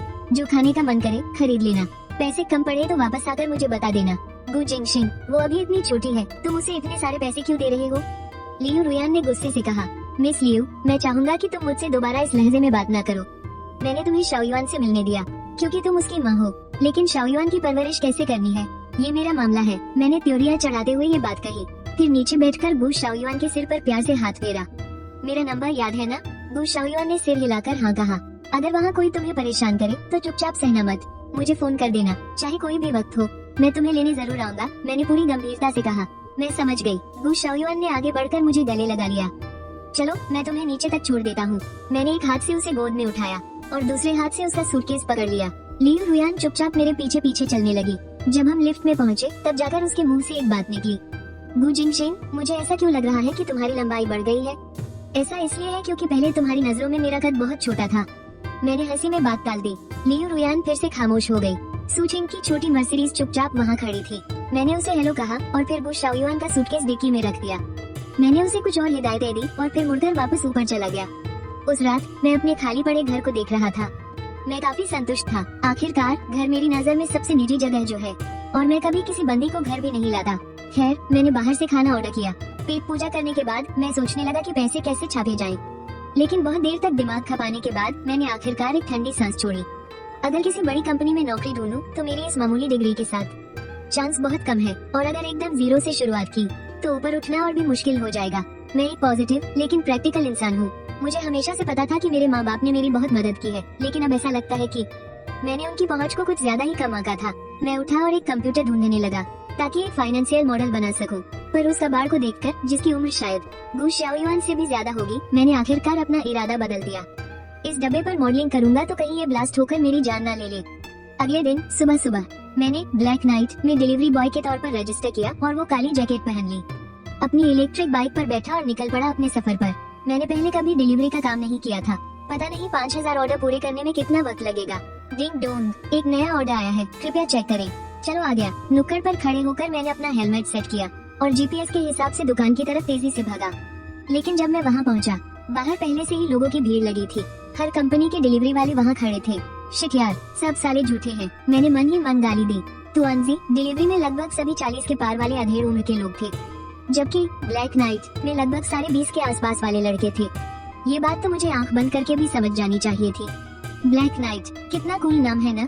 कोई बेवकूफ ही तुअंजी डिलीवरी में काम करेगा। उस चाय की दुकान पर इस वक्त बहुत भयंकर भीड़ थी। सारे राइडर्स बाहर खड़े गप्पे मार रहे थे और मैं भीड़ चीरते हुए अंदर घुस गया। मैं ध्यान से स्टाफ को काम करते हुए देख रहा था। 10 मिनट बाद मेरा ऑर्डर मेरे हाथ में था। मैंने हेलमेट चढ़ाया और पूरी स्पीड में वहाँ से निकल गया। मेरी मंजिल एक बड़ी सी ऑफिस बिल्डिंग थी। गेट पर खड़े गार्ड ने हाथ देकर मुझे रोक लिया। फिर उसने अपने सामने लगे एक बोर्ड को उंगली से खटखटाया। डिलीवरी वालों का अंदर आना मना है। मैंने अपनी गाड़ी साइड में खड़ी की और उस गार्ड की पटी हुई आंखों के सामने अपनी डिलीवरी वाली जैकेट उतारी और बड़ी चौड़ में अंदर चला गया। लेकिन लिफ्ट के पास पहुंचते ही मेरी फिर से हवा टाइट हो गई। यहाँ की लिफ्ट कार्ड से चलती थी। बिना स्वाइप किए कोई ऊपर नहीं जा सकता था। मैंने नीचे अपने ऑर्डर की पर्ची देखी और गहरी सोच में पड़ गया। 19वां फ्लोर, भाई ये तो मेरी जान ही निकाल लेगा। जब मैं इसी कश्मकश में खड़ा था तभी मेरे बगल से एक तेज परफ्यूम की खुशबू आई। मैंने मुड़कर देखा तो एक बेहद खूबसूरत सी औरत बिना इधर उधर देखे सीधा लिफ्ट के दरवाजे को घूर रही थी। उसकी हाइट करीब 5 फुट 7 इंच थी, पर उसका एटीट्यूड ऐसा था जैसे वो 8 फुट की हो। उसे शायद एहसास हो गया था कि कोई उसे घूर रहा है, तो उसने अपनी गर्दन घुमाई और उसकी नजरें सीधा मेरी आंखों से टकरा गई। मैंने अपनी नजरें नहीं चुराई, बस उसे देखकर हल्का सा मुस्कुरा दिया। लेकिन उस औरत ने चिढ़कर अपनी त्योरियां चढ़ा ली और मुंह फेर लिया। सुनिए, गु जिंगशिन ने उसके गले में लटके आईडी कार्ड पर एक तिरछी नजर डाली। मैंने भी अपनी नजरें हटा ली और तभी लिफ्ट भी आ गई। हम दोनों एक साथ लिफ्ट में गए। सुमेई ने अपना लिफ्ट कार्ड स्वाइप किया। नाइस, मैंने मन ही मन चैन की सांस ली। जैसे ही लिफ्ट चालू हुई, सुमेई से रहा नहीं गया और उसने मेरी तरफ मुड़कर पूछा, आप किससे मिलने आए हैं? क्या 19वीं मंजिल पर सिर्फ हमारी ही कंपनी है? मैंने हैरानी से पूछा। सिर्फ एक ही कंपनी? सुमेई ने बड़ी गंभीरता से कहा। आप यहाँ किससे मिलने आए हैं? मुझे सच सच बता दीजिए, वरना मैं सिक्योरिटी को बुला लूंगी। क्या आपकी कंपनी में बाहर से खाना मंगाना मना है? मैंने यूं ही अचानक से पूछ लिया। खाना मंगाना तो मना नहीं है, लेकिन हमारी कंपनी में आमतौर पर क्लाइंट्स के अलावा किसी और बाहरी इंसान को आने की इजाजत नहीं है, सुमेई ने सख्त आवाज में कहा। अच्छा, तो ये बात है। मैंने अपने हाथ में पकड़े खाने के पैकेट को हिलाते हुए कहा। मैं तो बस डिलीवरी बॉय हूँ और खाना देने आया हूँ। अगर आपकी कंपनी में खाना मंगाना मना नहीं है तो मेरा यहाँ खाना लेकर आना भी कोई जुर्म नहीं है ना? सुमेई बस चुपचाप मुझे घूरती रही। फिर उसने अपना मुंह फेर लिया। हम दोनों बिल्कुल चुपचाप ऊपर की मंजिल तक पहुँच गए। मैं उसके पीछे पीछे ऑफिस के अंदर गया। वहाँ की सजावट देखकर मुझे थोड़ी हंसी आ गई। दीवार पर 2 बड़े बड़े और शानदार अक्षर लिखे हुए थे और हवा में परफ्यूम की तेज महक भी थी। मुझे एक ही नजर में समझ आ गया कि ये कंपनी या तो कॉस्मेटिक्स की है या फिर कपड़ों की। अंदर जाने के बाद मेरी नजर कंपनी के एक ब्रोशर पर पड़ी। ये कंपनी सिर्फ परफ्यूम ही नहीं बनाती थी बल्कि कई बड़े विदेशी ब्रांड्स की डीलर भी थी। मैंने चाय का कप रिसेप्शन पर रखा और वहाँ बैठी रिसेप्शनिस्ट को सारी बात बताने के बाद मैं क्लाइंट को कॉल करने ही वाला था। तभी अचानक एक आदमी गुस्से से भनभनाता हुआ बाहर निकला। उसकी नाक लंबी थी, आंखें गहरी थी और वो इधर उधर ऐसे टकरा रहा था जैसे कोई जंगली सुअर हो, और शक्ल से तो वो बिल्कुल भी यहाँ का नहीं लग रहा था। मिस्टर जमाल, प्लीज 1 मिनट रुकिए। सुमेई अपनी टीम के साथ दौड़ते हुए उसके पीछे आई। उस आदमी ने अपनी अजीब सी भाषा में कुछ बड़बड़ाया, लेकिन सुमेई और उसके लोगों को कुछ भी पल्ले नहीं पड़ रहा था। उनके चेहरों की हवाइयाँ उड़ रही थी। ये देखकर वो आदमी और भी ज्यादा आग बबूला हो गया। इनके कहने का मतलब है कि आप लोगों में बिल्कुल भी प्रोफेशनलिज्म नहीं है। हद है, आपने एक ट्रांसलेटर तक का इंतजाम नहीं किया। मुझसे रहा नहीं गया तो मैं बोल पड़ा। और हाँ, ये भी कह रहे हैं कि 5 करोड़ का ऑर्डर तो बस एक शुरुआत है, लेकिन अगर आप अपना परफ्यूम उनके देश कतर में बेचना चाहते हैं तो आपको अपने काम को लेकर थोड़ी सीरियसनेस दिखानी पड़ेगी। तुम्हें ये भाषा समझ आ रही है? सुमेई ने एकदम चौंकते हुए कहा। ये तो अरबी भाषा है, इसमें न समझने वाली क्या बात है? मैंने थोड़ा मुंह बनाते हुए कहा और जमाल की तरफ मुड़कर उसी की भाषा में फर्राटेदार अरबी बोल दी। ये सुनकर जमाल का गुस्सा थोड़ा शांत हो गया। उसने मुझे पलटकर कुछ जवाब दिया। मैंने उससे पूछा कि वो अपना खुद का ट्रांसलेटर लेकर क्यों नहीं आया, तो उसने बताया कि उसके ट्रांसलेटर ने बहुत ज्यादा सी फूड खा लिया था और वो कल से ही अस्पताल में भर्ती है, लेकिन इन्हें आज दोपहर को ही वापस कतर लौटना है, इसलिए इन्होंने आपको 20 मिनट का समय दिया है ताकि आप जल्दी से कोई ट्रांसलेटर ढूंढ ले। ये बताने के बाद मैं वहाँ से खिसकने ही वाला था कि सुमेई ने मुझे रोक लिया। प्लीज, क्या आप हमारे ये ट्रांसलेटर का काम कर सकते हैं? मैं आपको 1 घंटे के 5000 रूपए दूंगी। क्या आपको मंजूर है? बिल्कुल नहीं, मुझे और भी बहुत काम है। मैंने उसे तिरछी नजर से देखा और जैसे ही वहाँ से निकलने लगा सुमेई ने मुझे फिर से रोक लिया। 1 घंटे के 10,000। हटो यहाँ से, मैं तुम्हें खराब रेटिंग दे दूंगी। मेरे कदम वहीं रुक गए। मैंने हैरानी से उसकी तरफ देखा। क्या तुमने मेरी मिल्क टी का ऑर्डर लिया था? सुमेई ने चेहरा लाल करते हुए पूछा। मैं तुम्हें 1 घंटे के 20,000 रूपए दूंगी, तुम थोड़ी देर के लिए मेरे ट्रांसलेटर बन जाओ, वरना मैं अभी तुम्हारी शिकायत कर दूंगी। मैंने देखा कि उसने अपना फोन हिलाते हुए धमकी दी। मैं थोड़ा बेबस महसूस कर रहा था। 1 घंटे के 50,000 लूंगा, वरना तुम मुझे चाहे जितनी खराब रेटिंग दे दो, मैं ट्रांसलेट नहीं करने वाला। ज्यादा से ज्यादा 30,000 दूंगी, वरना हम दोनों का ही नुकसान होगा, सुमेई ने गंभीर आवाज में कहा। मैंने मुस्कुराते हुए हामी भर दी। सच कहूं तो जब उसने 1 घंटे के 10,000 बोले थे तभी मैं लालच में आकर रुकने वाला था। सुमेई ने मेरी तरफ घूर कर देखा और दांत पीसते हुए बोली, अगर मैं तुम्हें 1 घंटे के 5,000 भी देती ना तो भी तुम मान जाते, है ना? तुम चाहो तो आजमा कर देख लो। मैंने मुंह बनाते हुए कहा, शर्त लगा लो, मैं अभी जाकर उसके पूरे खानदान को ऐसी गालियाँ दूंगा और उसे बताऊंगा कि तुमने उसकी दावत के लिए सुअर का भुना हुआ गोश्त मंगवाया है। ये सुनकर सुमेई गुस्से से गाल फुलाकर मुझे घूरने लगी। अगर मेरी वजह से उसकी यह डील कैंसिल हो गई तो वो पक्का मुझे जिंदा चबा जाएगी। शियाओ झांग, इनके लिए एक सूट का इंतजाम करो। सुमेई ने अपनी बात बीच में ही रोक दी और सिर घुमाकर मेरी तरफ देखा। तुम्हारा नाम क्या है? जी एरदोआन, मैंने बिल्कुल गंभीर होकर जवाब दिया। सुमेई ने मुझे एक नजर देखा और अपने स्टाफ को काम पर लगा दिया। मैं चेंजिंग रूम में गया और कपड़े बदलकर बाहर आया। शियाओ झांग तुरंत मेरे पास आया और एक कैमरे से मेरी फोटो खींची। फिर उसने फोटो प्रिंट की और उसे एक ID कार्ड में डाल दिया। जी एरदोआन, पद ट्रांसलेटर। क्या तुम लोग हमेशा इतने जुगाड़ से काम चलाते हो? मजाक मत करो, जमाल हमारे बहुत बड़े क्लाइंट हैं। हमारा प्रोफेशनल दिखना बहुत जरूरी है। शियाओ झांग हल्का सा हंसा, फिर मुझे ऊपर से नीचे तक देखकर हैरानी से बोला, ये सूट तो तुम पर एकदम फिट आ रहा है। तुम्हारे बॉयफ्रेंड का है क्या? मैंने मजाक में कहा, चल भाग यहाँ से, ये हमारी बॉस सू का है। शियाओ झांग ने मुंह बनाते हुए कहा, तो पता यह उनके बॉयफ्रेंड का होगा। मैंने हंसते हुए कहा, वो हमेशा से सिंगल ही रही है, उनका बॉयफ्रेंड कहाँ से आ गया? शियाओ झांग ने हंसते हुए मुझे डांटा, तो फिर यह सूट किसका है? कहीं ऐसा तो नहीं कि उन्हें आदमियों वाले कपड़े पहनने का शौक है? मेरे मुंह से यह बात निकली ही थी कि मुझे अपनी पीठ पर एक ठंडी सिहरन महसूस हुई। मैंने सिर घुमाकर देखा तो सामने गुस्से से तमतमाता हुआ एक चेहरा था। मैं अपना काम देखने जा रहा हूँ, शियाओ झांग ने नजरें चुराते हुए कहा और पलक झपकते ही वहाँ से खिसक लिया। सुमेई ने मुझे घूर कर देखा और फिर मीटिंग रूम की तरफ बढ़ गई। जमाल पहले से ही वहाँ बैठे हुए थे। हेलो मिस्टर मोहम्मद, मेरा नाम गू है। इस मीटिंग में मैं आपके ट्रांसलेटर के तौर पर काम करूँगा। मैंने उनसे हाथ मिलाया और एक हल्की सी मुस्कान के साथ बोला, हमारी इस अचानक हुई गड़बड़ी के लिए बहुत माफी चाहता हूँ। दरअसल हमारे मेन ट्रांसलेटर ने भी कल सी फूड खा लिया था। शायद वो और आपके ट्रांसलेटर दोनों एक ही रेस्टोरेंट में गए थे। हाँ, जमाल ये सुनकर जोर से ठहाका लगाकर हंसे। तुम बहुत ही दिलचस्प इंसान हो। उम्मीद है कि हमारी यह डील पक्की हो जाएगी। मैं भी यही उम्मीद करता हूँ। जमील मुस्कुराया और मंच पर खड़ी सुमेई की तरफ देखने लगा। उसने इशारा किया कि वो शुरू कर सकती है। सुमेई ने बहुत ही पेशेवर अंदाज में अपनी बात शुरू की। कंपनी का बैकग्राउंड बताया और हमारे अभी के सबसे खास परफ्यूम के बारे में जानकारी दी। मैंने भी अपनी ड्यूटी निभाते हुए अनुवाद करना शुरू कर दिया, लेकिन 20 मिनट बाद ही मुझे और जमील दोनों को एक साथ उबासी आ गई। उफ, ये बहुत ही बोरिंग था। मुझे भी ऐसा ही लग रहा है, मैंने गहरी सांस लेते हुए कहा। हमारी ये जो बॉस है ना, इन्हें परफ्यूम की तो अच्छी समझ है, लेकिन ये औरतों को बिल्कुल नहीं समझती। वो कैसे? जमील ने उत्सुकता से पूछा। आखिर परफ्यूम है क्या? ये कोई आम खुशबू नहीं है। असल में ये वक्त में घोला जाने वाला एक मसाला है जो हमारी यादों में थोड़ा रोमांच भर देता है। मैंने परफ्यूम की तरफ इशारा करते हुए कहा।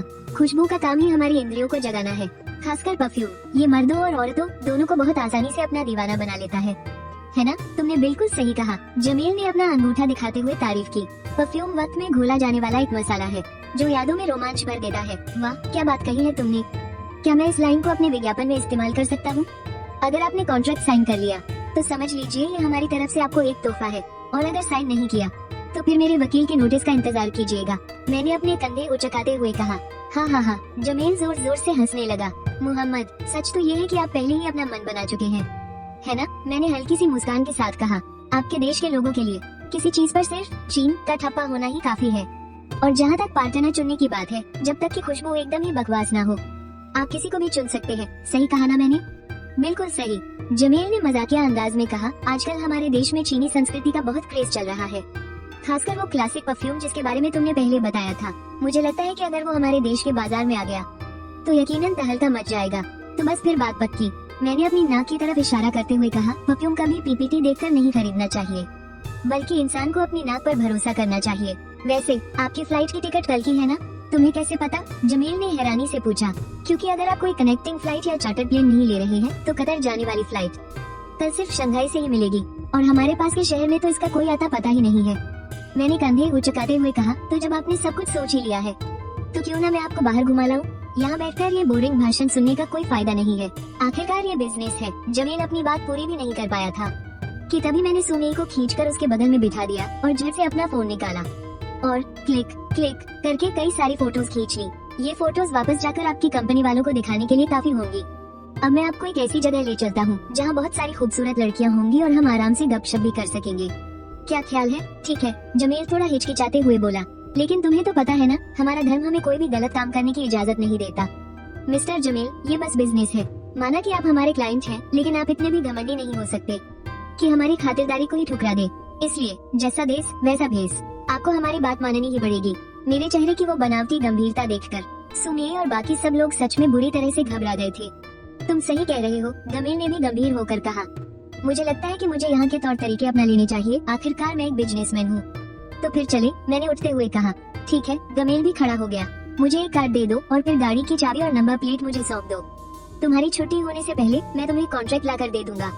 मैंने सुमेई की तरफ सिर घुमाकर कहा। सुमेई ने दांत पीसते हुए जवाब दिया। मैं तुम्हारी सारी शर्तें मानती हूँ, लेकिन मुझे तुम्हारे साथ चलना होगा। वो भी चलेगा। मैंने बेपरवाही से कंधे उचकाए।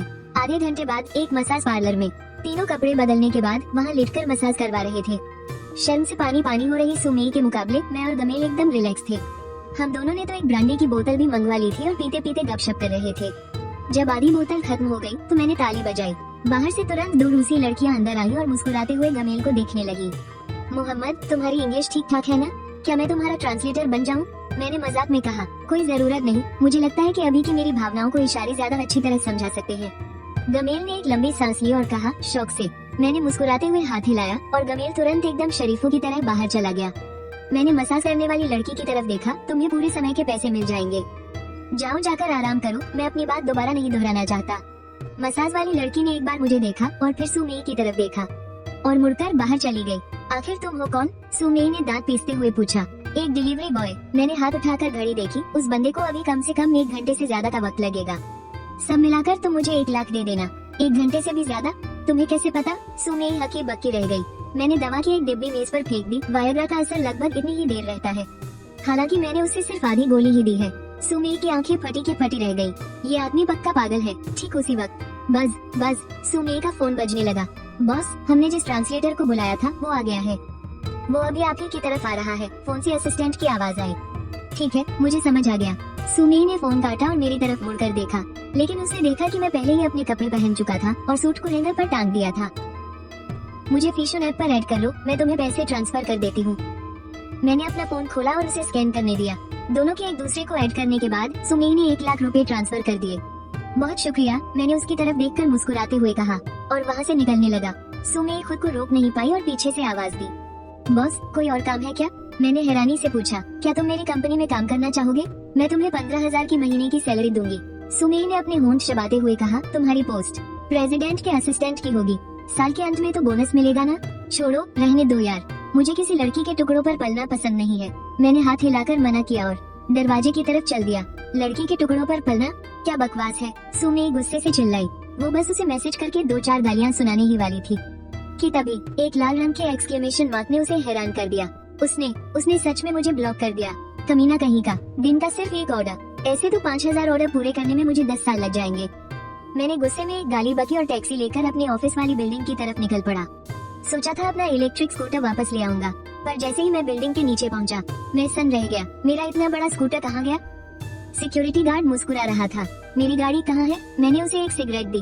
गार्ड ने होंठ सिकुड़कर बगल की तरफ इशारा किया। मैंने मुड़कर देखा और मेरा दिमाग खराब हो गया।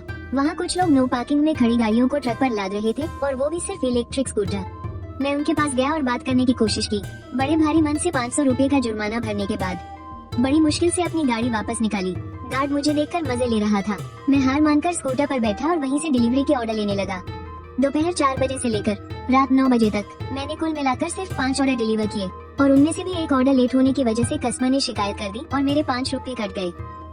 बिल्डिंग के नीचे एक दुकान से नूडल्स खाकर मैं अपनी थकी हारी लाश को घसीटता हुआ घर पहुंचा।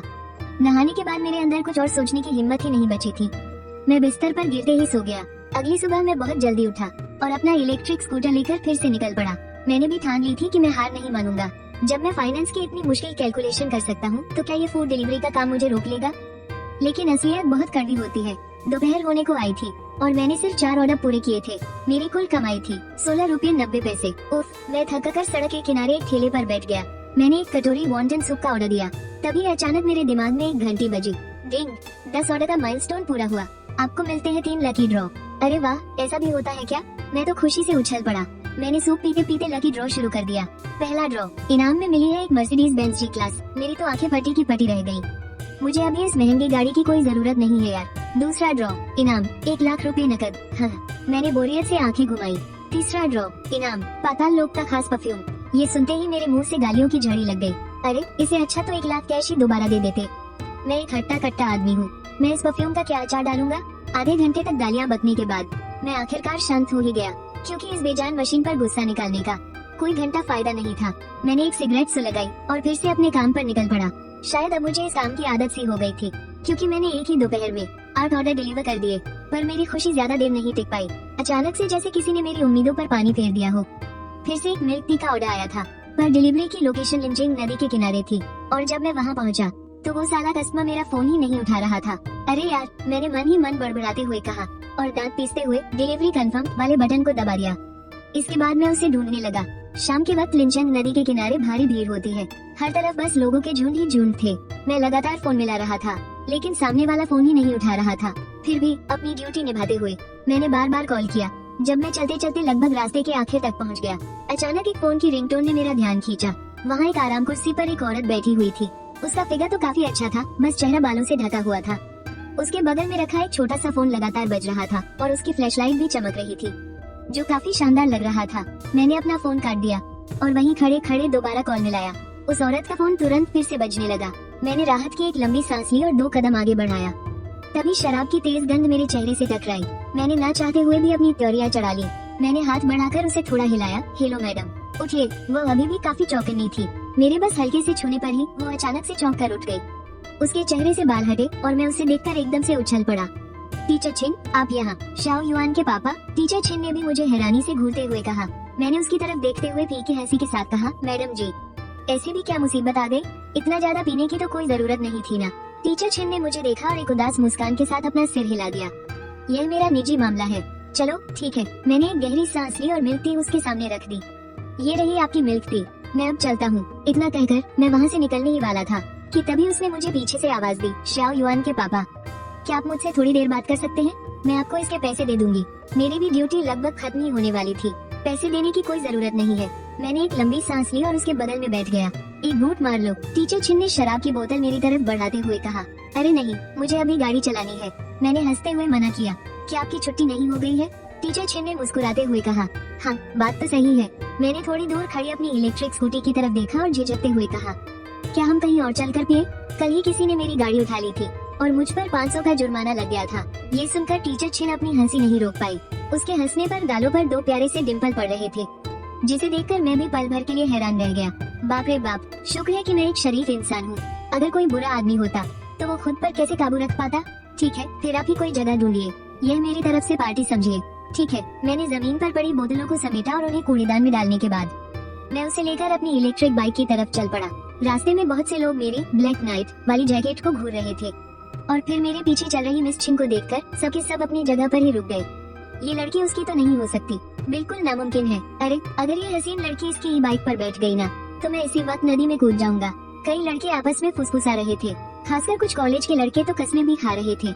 मैंने उनकी इन बातों को अनसुना कर दिया और सीधा अपनी छोटी सी ही बाइक के पास चला गया। मैं उस पर बैठ गया। मिस छिन ने भी कोई नखरे नहीं दिखाए और वो सीधा मेरे पीछे बैठ गई।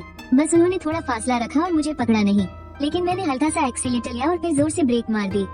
मिस छिन सीधा मेरी पीठ से टकरा गई और उनके हाथों ने अपने आप मुझे कसकर पकड़ लिया। इससे पहले कि वो कुछ बोल पाती, मैंने एक शानदार यू टर्न लिया और बाइक वापस घुमा दी और उन कॉलेज वाले लड़कों के ठीक सामने लाकर रोक दी। क्यों भाई, तुमने नदी में कूदने की बात कही थी ना, तो अब कूदना तो पड़ेगा। इतने सारे लोग देख रहे हैं। वो कॉलेज के लड़के मारे शर्म के लाल हो गए। वहीं मिस छिन जोर जोर से हंसने लगी। उन्हें लगा कि ये बंदा तो उनकी सोच से कहीं ज्यादा मजेदार है। हाँ, मैंने उन लड़कों को घूर कर देखा, एक्सीलेटर घुमाया और वहाँ से तेजी से निकल गया। मैंने ये बाइक को आंजी टिंगलान तक चलाया। नीचे चार्जिंग स्टेशन पर उसे चार्जिंग पर लगाने के बाद मैं मिस छिन को लेकर सोसाइटी के गेट पर एक लेट नाइट स्टॉल पर आ गया।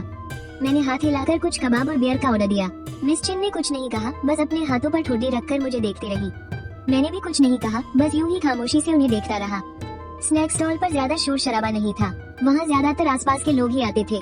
सब एक दूसरे को जानते थे, इसलिए बदतमीज से बदतमीज इंसान भी वहाँ कोई तमाशा नहीं करता था। बस एक 30 साल के आसपास का लड़का स्टॉल के सामने गिटार लिए बैठा था और कुछ अनजान से गाने गा रहा था। ये रहे आपके कबाब।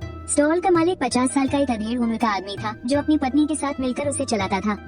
हालांकि ऐसा लग रहा था कि उन्होंने सोसाइटी में घर नहीं लिया है, बल्कि उसी दुकान के ऊपर छज्जे पर रहते हैं। शुक्रिया, मैंने उन्हें धन्यवाद कहा और फिर उस सिंगर की तरफ इशारा करते हुए हंसकर बोला, धंधा अच्छा चल रहा है। आपने तो एक सिंगर भी रख लिया है। कैसा सिंगर भाई? अरे वो मेरा ही बेटा है। स्टॉल के मालिक ने उदास चेहरा बनाते हुए कहा। 30 साल का होने वाला है, पर कोई ढंग का काम नहीं करता। रोज बस सुपरस्टार बनने के सपने देखता है। सपने देखना तो अच्छी बात है। मैंने उन्हें एक सिगरेट दी और कहा, लेकिन ऐसे स्टॉल पर गाकर नाम कमाना बहुत मुश्किल है। इसे किसी बड़े पब या बार में अपनी किस्मत आजमानी चाहिए, पर उन्होंने तो इसे निकाल दिया। स्टॉल के मालिक ने मुंह बनाते हुए कहा, कहते हैं कि इसके गाने में कोई खास बात नहीं है।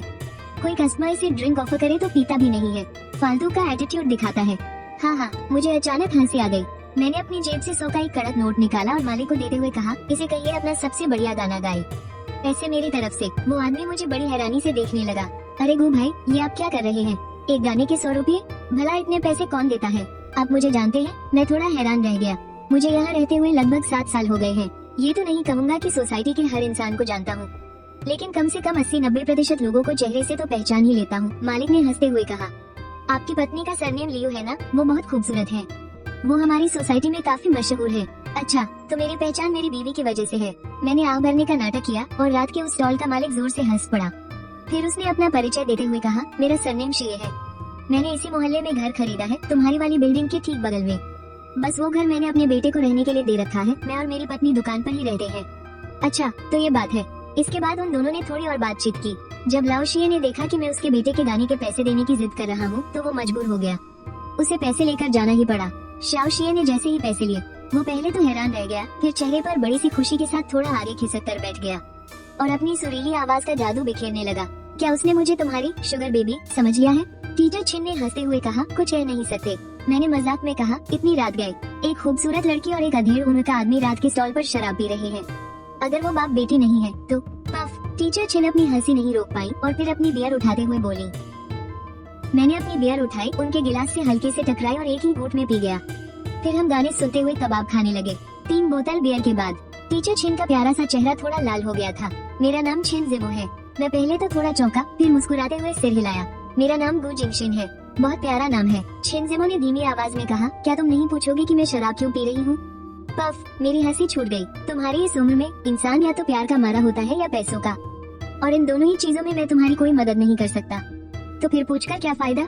हाँ हाँ हाँ, शिनजेमो जोर से हंस पड़ी। तुम बिल्कुल सही कह रहे हो। तो बताओ, मैं प्यार की मारी हूँ या पैसों की? प्यार की, मैंने उसकी कलाई पर बंधे ब्रेसलेट की तरफ इशारा करते हुए कहा। तुम्हारे हाथ में जो ये चेन है, इसकी कीमत करीब 30,000 है। ये नकली है, शिनजेमो ने मजाक करते हुए कहा। सच में? तो तुम्हारे ऊपर जो गर्लिन का परफ्यूम है, वो भी नकली है? तुम्हें गेरलेन के बारे में भी पता है? शिनजेमो को बहुत हैरानी हुई। क्या ये इतनी अजीब बात है? मैंने मुंह बनाते हुए कहा, तुम्हारा ये गेरलेन एक क्लासिक एडिशन है, 5वीं पीढ़ी के परफ्यूमर द्वारा बनाया गया, बी विद विंग्स। हिसस, शिनजेमो ने गहरी सांस ली।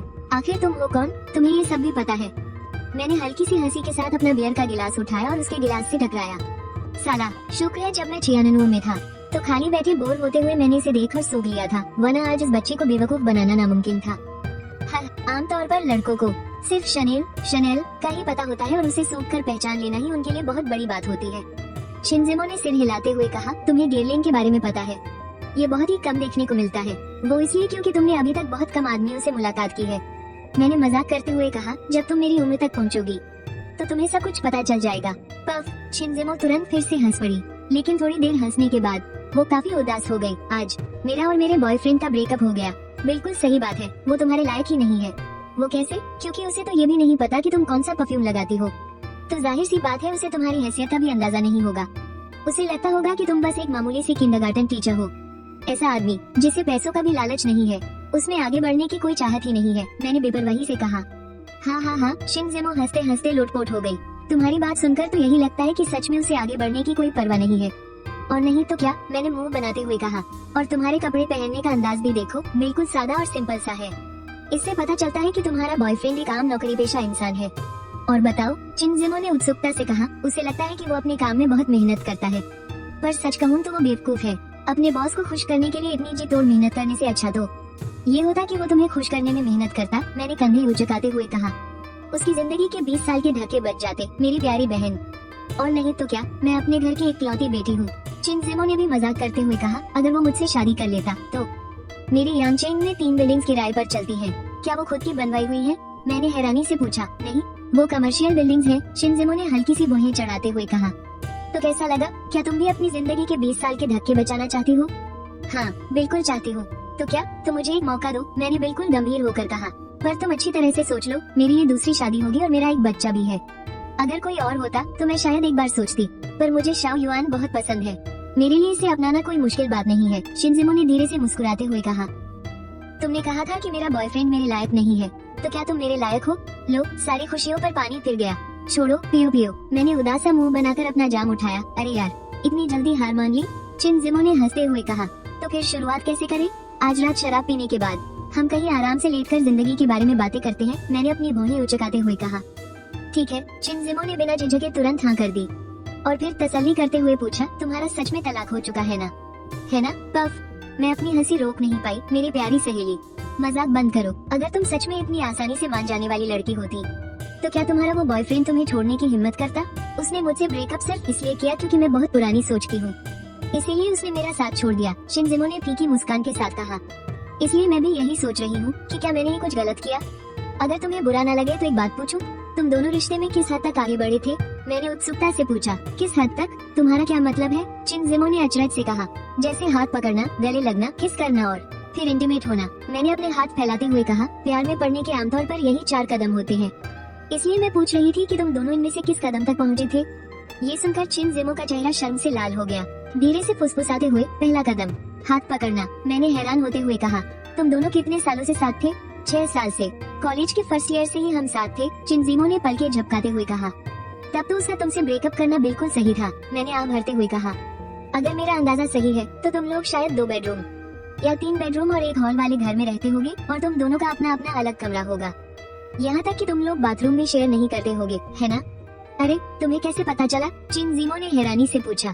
तुम्हारे साथ रहना कोई प्यार व्यार थोड़ी ही है, ये तो घर में किसी देवी को बिठाने जैसा है, मैंने फीकी मुस्कान के साथ कहा। तुम्हारा न तो शादी करने का कोई इरादा था और तुमने उसे इस तरह अटका कर भी रखा, ये तो ठीक बात नहीं है न? बकवास, मेरा शादी करने का पूरा इरादा था। चिनजिमो ने अपनी आंखें तररते हुए कहा, मैंने सोचा था कि जब हमारी नौकरी सेटल हो जाएगी तब हम शादी करेंगे। नौकरी सेटल हो जाएगी? मेरे होंठ अजीब तरह से फड़फड़ाए। अरे मैडम, तुम्हारी 1 महीने की सैलरी कितनी है?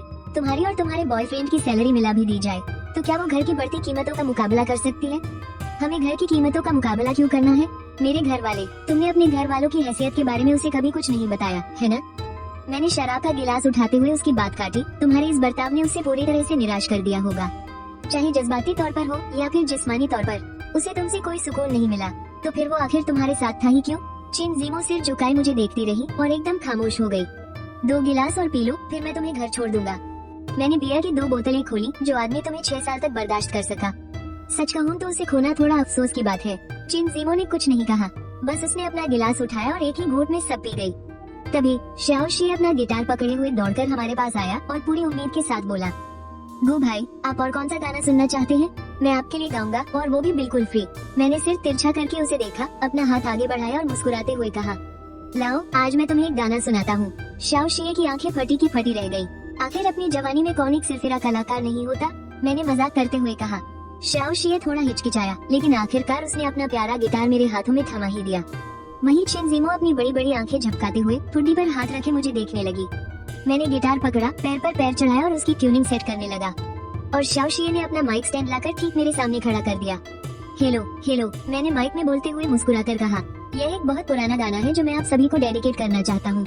उम्मीद है आप सबको पसंद आएगा। लेट नाइट स्नैक्स खा रहे सभी लोगों ने अपनी बातचीत रोक दी और सब सिर घुमाकर मेरी तरफ देखने लगे। मेरी लंबी उंगलियों ने गिटार के तारों को छेड़ा और मैं धीमी आवाज में गुनगुनाने लगा, चाहे मैं जो भी खता करूँ तुम मुझे एक बोझ कहती हो।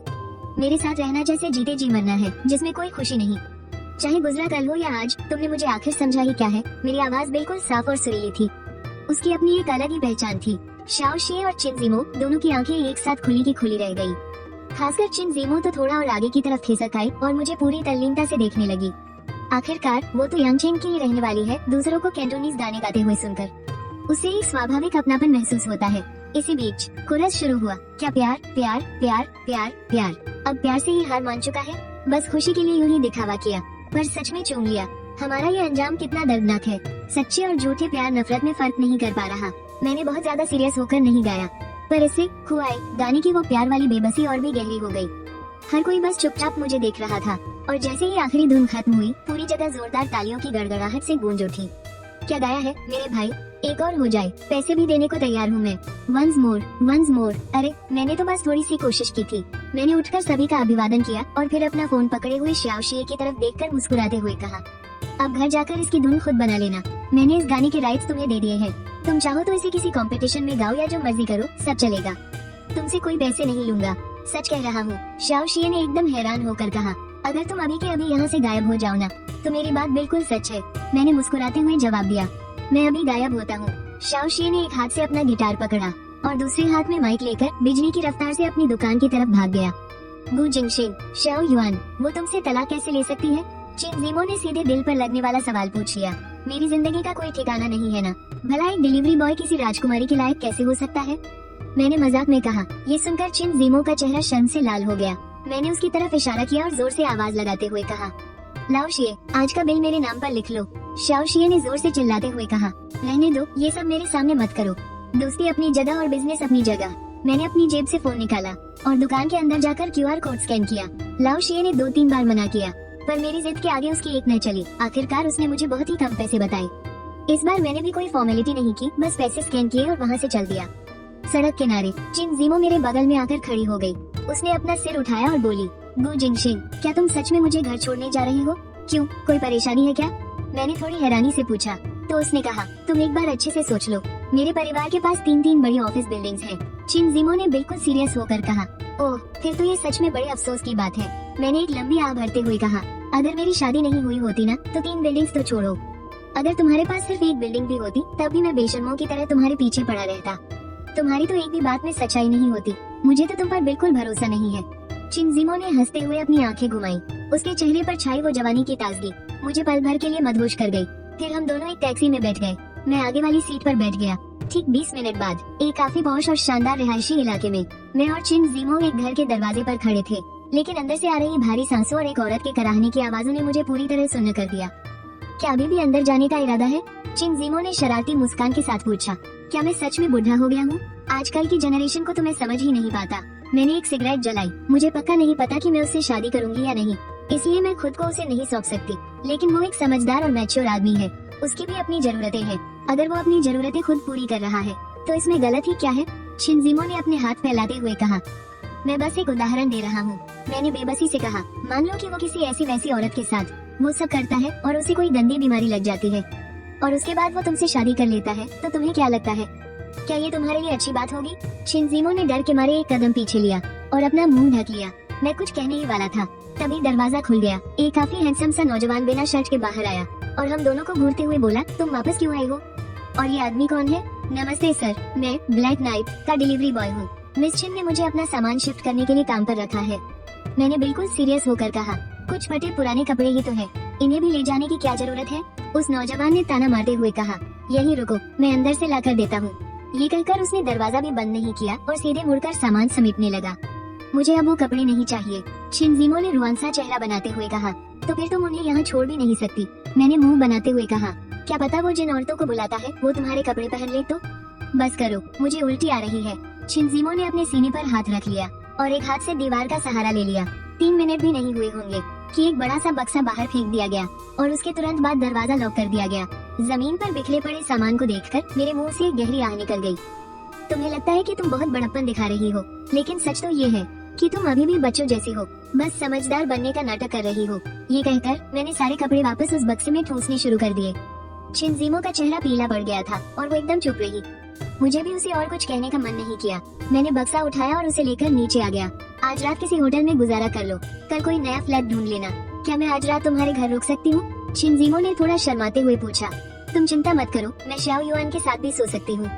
मैंने उसे घूर कर देखा। मेरा और मेरी एक्स वाइफ का अभी कूलिंग ऑफ पीरियड चल रहा है। अगर किसी ने मुझे किसी औरत को घर लाते हुए देख लिया या फोटो खींच ली तो श्याओ युआन की कस्टडी मिलने में दिक्कत हो जाएगी। जाओ अपना होटल खुद ढूंढो। चिनजिमो अचानक से चिढ़ गई। तो फिर मैं तुम्हारे घर के पास ही कोई होटल ढूंढ लेती हूँ। अब तो ठीक है ना, जैसे तुम्हारी मर्जी, मैंने मुंह बनाते हुए कहा और उसे लेकर एक टैक्सी में बैठ गया। लेकिन उसे होटल के नीचे छोड़ने के बाद मैं ऊपर गया तक नहीं और सीधे ड्राइवर को गाड़ी आगे बढ़ाने के लिए बोल दिया। गु जिंगशेन, तुम एक नंबर के डरपोक हो। चिनजिमो ने गुस्से में पैर पटका, लेकिन टैक्सी एक पल के लिए भी नहीं रुकी, बल्कि और तेज होकर उसकी नजरों से ओझल हो गई। उसने सिर उठाकर अपने सामने वाले होटल को देखा और हक्की बक्की रह गई। ये होटल आंजी तिंगलान से कम आधे घंटे की दूरी पर था, शायद उससे भी ज्यादा। घर जाकर नहाने के बाद मुझे तुरंत ही नींद आ गई। आखिर सुबह से लेकर रात तक थका हुआ जो था, फौलादी इंसान भी इसे बर्दाश्त नहीं कर पाता। खैर, अगले दिन मैं सुबह 10 बजे तक सोता रहा, यही मेरी आदत है। वो ये है कि चाहे कितना भी बिजी क्यों न हूँ, हफ्ते में एक दिन तो आराम चाहिए ही। आखिर इसी एक छुट्टी के दिन तो मुझे लगता है कि मैं एक इंसान हूँ, न कि कोई मशीन। फिर मैंने नहाया और साफ कपड़े पहने, फिर चार्जिंग पॉइंट से अपनी इलेक्ट्रिक स्कूटी निकाली, उसे बाइक पार्किंग में खड़ा किया और फिर गुनगुनाते हुए कार पार्किंग की तरफ चल पड़ा। वहाँ एक काली मर्सिडीज जी वैगन शांति से खड़ी थी। गाड़ी में बैठने के बाद मैंने सारे कागजात अच्छे से चेक किए और तसल्ली होने पर ही गाड़ी स्टार्ट की। अंजी इंग्लैंड कोई बहुत पॉश सोसाइटी नहीं है, इसलिए मर्सिडीज जी वैगन यहाँ कम ही दिखती है। पार्किंग से बाहर निकलते वक्त बहुत से लोगों की नजरें मुझ पर थी। मैंने गाड़ी को सड़क किनारे लगाया और सोसाइटी के गेट पर मौजूद नाश्ते की दुकान पर चला गया। एक प्लेट नूडल्स देना, अभी लाया, दुकान के मालिक ने कहा और फिर मजे लेते हुए बोला, आज अपनी उस नई लड़की को साथ नहीं लाए? हाँ, दुकान में बैठे कई लोग हंस पड़े। आखिर सब नौकरी करने वाले लोग थे। संडे को 10 बजे सोकर उठना और फिर नाश्ता करने आना तो आम बात है। अरे बकवास मत करो यार, मेरे पास तो वो पुरानी वाली ही नहीं टिकी। मैंने हंसते हुए कहा, ऐसे मजाक मत किया करो भाई, मैं तो बेशर्म हूँ, पर उस बेचारी लड़की की तो कुछ इज्जत है। मालिक हल्का सा हंसा और फिर उसने उस बात को वहीं छोड़ दिया। मैं बस बैठने के लिए जगह ढूंढ ही रहा था, तभी मैंने देखा कि एक जानी पहचानी शक्ल मुझे गुस्से से घूर रही है। गु जिंगशेन, तुम एक नंबर के धोखेबाज हो। सब लोग मुड़कर हमारी तरफ देखने लगे। अरे नहीं, तुम कुछ भी बकवास मत करो, मैंने तुम्हें क्या धोखा दिया है? मैं जल्दी से आगे बढ़ा और चिनजिमो के सामने बैठ गया। मान गए भाई, बगल वाली टेबल पर बैठे एक आदमी ने थम्स अप करते हुए कहा। अरे कुछ भी मत सोचो, ये मेरी एक दोस्त है। मैंने झट से हाथ हिलाकर मना किया। अगली बार इसकी गर्लफ्रेंड से पूछ लेना कि क्या ये नई वाली है। किसी ने जोर से मजाक किया। पूरी दुकान ठहाकों से गूंज उठी। अरे बस करो, मजाक मत करो यार। मैंने सबसे हाथ जोड़कर शांत होने को कहा और फिर जेबते हुए चिनजिमो की तरफ देखकर बोला, तुमने घर ढूंढने जाना था ना? यहाँ नाश्ता करने कैसे आ गई? मैंने सुबह ही घर ढूंढ लिया था, इसी सोसाइटी में। चिनजिमो का गुस्सा थोड़ा शांत हुआ। मैं सुबह से तुम्हारी रात में बैठी थी। तुम एक नंबर के झूठे हो, कल ही तो कहा था कि मुझे यहाँ पास में छोड़ दोगे। अरे मुझे भी तो लिंचेन के रास्ते नहीं पता, मैंने बिना किसी शर्म के एकदम ढिठाई से कहा। क्यों मैडम, नाश्ता वाश्ता किया कि नहीं? चलो माफी के तौर पर मैं तुम्हें नाश्ता करा देता हूँ, क्या ख्याल है? मैं कब का खा चुकी हूँ। किनजिमो ने सीने पर हाथ बांध लिया और मुझे गुस्से से घूरती रही। फिर ठीक है, मैंने झेपते हुए मुस्कुरा कर कहा। मालिक ने नूडल्स दिए तो मैंने उन्हें लिया, थोड़ा मिलाया और आराम से मजे लेकर खाने लगा। तुमने आज ऐसे कपड़े क्यों पहने हैं? आज डिलीवरी करने का इरादा नहीं है क्या? किनजिमो ने हैरानी से पूछा। अरे मैं भी इंसान हूँ और इंसान को भी आराम चाहिए होता है। मैंने मजाक में कहा, गधे घोड़े भी तो कभी कभी काम से आराम लेते हैं। तो फिर तुम बाद में कहाँ जाने वाले हो? किनजिमो ने फिर पूछा। मॉल घूमने जाऊंगा, अपनी बेटी के लिए कुछ कपड़े खरीदने हैं। तुम्हारे पास जाने के लिए कोई जगह नहीं है क्या? ऐसा बिल्कुल नहीं है, मेरे बहुत सारे दोस्त हैं, किनजिमो ने थोड़ी झिझकते हुए कहा। तो फिर बाद में जाकर अपने दोस्तों के साथ मजे करना, मैंने मुंह बनाते हुए कहा और सिर झुकाकर वापस नूडल्स खाने लगा। किनजिमो मुझे गुस्से से घूर रही थी, मानो अभी मेज पलट देगी। मैंने बड़े मजे से टिश्यू पेपर निकाला और अपना मुंह पोंछा, फिर दुकान के दरवाजे तक गया। बॉस, उस लड़की ने क्या खाया है? दोनों का बिल नहीं दे देता हूँ। उसका बिल तो उसने खुद ही दे दिया है, बूढ़े वांग ने हंसते हुए कहा। लेकिन वो सुबह 8 बजे से ही मेरी दुकान में बैठी है और वो भी खास तौर पर सिर्फ तुम्हारा इंतजार करने के लिए। मैंने गुस्से से लाल किनजिमो की तरफ देखा, मजबूरी में QR कोड स्कैन करके पैसे चुकाए और जोर से बोला, अरे मैडम जी, मैं तो चला, तुम आराम से अपने मजे करो। किनजिमो ने चिढ़कर मुंह बनाया और अपना बैग उठाकर मेरे पीछे पीछे बाहर आ गई। तमाशा देखने वालों की भीड़ भी मजे लेने के लिए दुकान के दरवाजे पर जमा हो गई थी। लेकिन जैसे ही उनकी नजर उस बड़ी सी काली मर्सिडीज पर पड़ी, सबकी आंखें फटी की फटी रह गयी। अरे क्या इस बंदे का अपनी बीवी से तलाक नहीं हो रहा है? हाँ यार, पूरी हाउसिंग सोसाइटी के ग्रुप में यही तो बात चल रही है। ये इतना अमीर है तो क्या इसकी बीवी पागल हो गई है जो इसे छोड़ रही है? बूढ़ा वांग भी हक्का बक्का रह गया। कहीं ऐसा तो नहीं कि इस बंदे ने ही अपनी बीवी को निकाल फेंका हो? पहले तो ये बस से ही काम पर आता जाता था, अब तलाक होते ही मर्सिडीज चलाने लगा है। मुझे उनके इन ख्यालों के बारे में कुछ पता नहीं था। मैं बस गाड़ी में बैठने ही वाला था कि किनजिमो ने मुझे पीछे से पकड़ लिया। ये गाड़ी तुम्हारी है? मैं चाहे कितना भी बेशर्म क्यों न हूँ, लेकिन किसी और की गाड़ी पर तो हाथ नहीं मारूंगा ना, मैंने अपने हाथ फैलाते हुए कहा। मैंने तो तुम्हें कभी गाड़ी से शियाओ युआन को स्कूल छोड़ने आते नहीं देखा। किनजिमो ने हैरानी से पूछा। तो क्या अब मैं तुम्हें ये भी बताऊं कि मेरा खानदान चीन का सबसे अमीर खानदान है? मैंने आंखें घुमाते हुए कहा, चलो अब ये ड्रामा बंद करो, मुझे और भी काम है।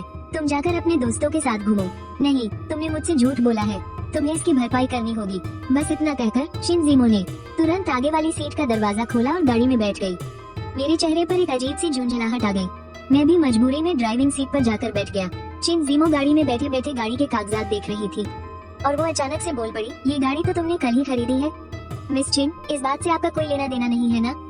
मैंने त्योरियां चढ़ाते हुए कहा, मैंने तुम्हारे साथ एक बार शराब पी ली, इसका मतलब ये नहीं कि हम दोस्त बन गए हैं। तुम्हें तो अपनी हद ही नहीं पता है। ये सुनते ही किनजिमो गुस्से से लाल पीली हो गई। तुम ऐसे कैसे इंसान हो यार, हम दोनों दोस्त कैसे नहीं हैं? और फिर ये कागज तो गाड़ी में ही रखे थे, तो मैं इन्हें देख क्यों नहीं सकती? काहे के दोस्त, फालतू की बकवास बंद करो। मैंने एक सिगरेट जलाई। क्या दोस्ती इतनी सस्ती चीज होती है? तुम ज्यादा से ज्यादा मेरी बेटी की किंडरगार्टन टीचर हो, तुम सच में एक नंबर की। किनजिमो ने गुस्से से गाड़ी का दरवाजा खोला। उफ, मैं बस चैन की सांस लेने ही वाला था कि वो वापस आकर बैठ गई। गु जिंगशेन, तुम जानबूझकर मुझे गुस्सा दिला रहे हो, मुझे पीछे छोड़ने की सोच रहे हो?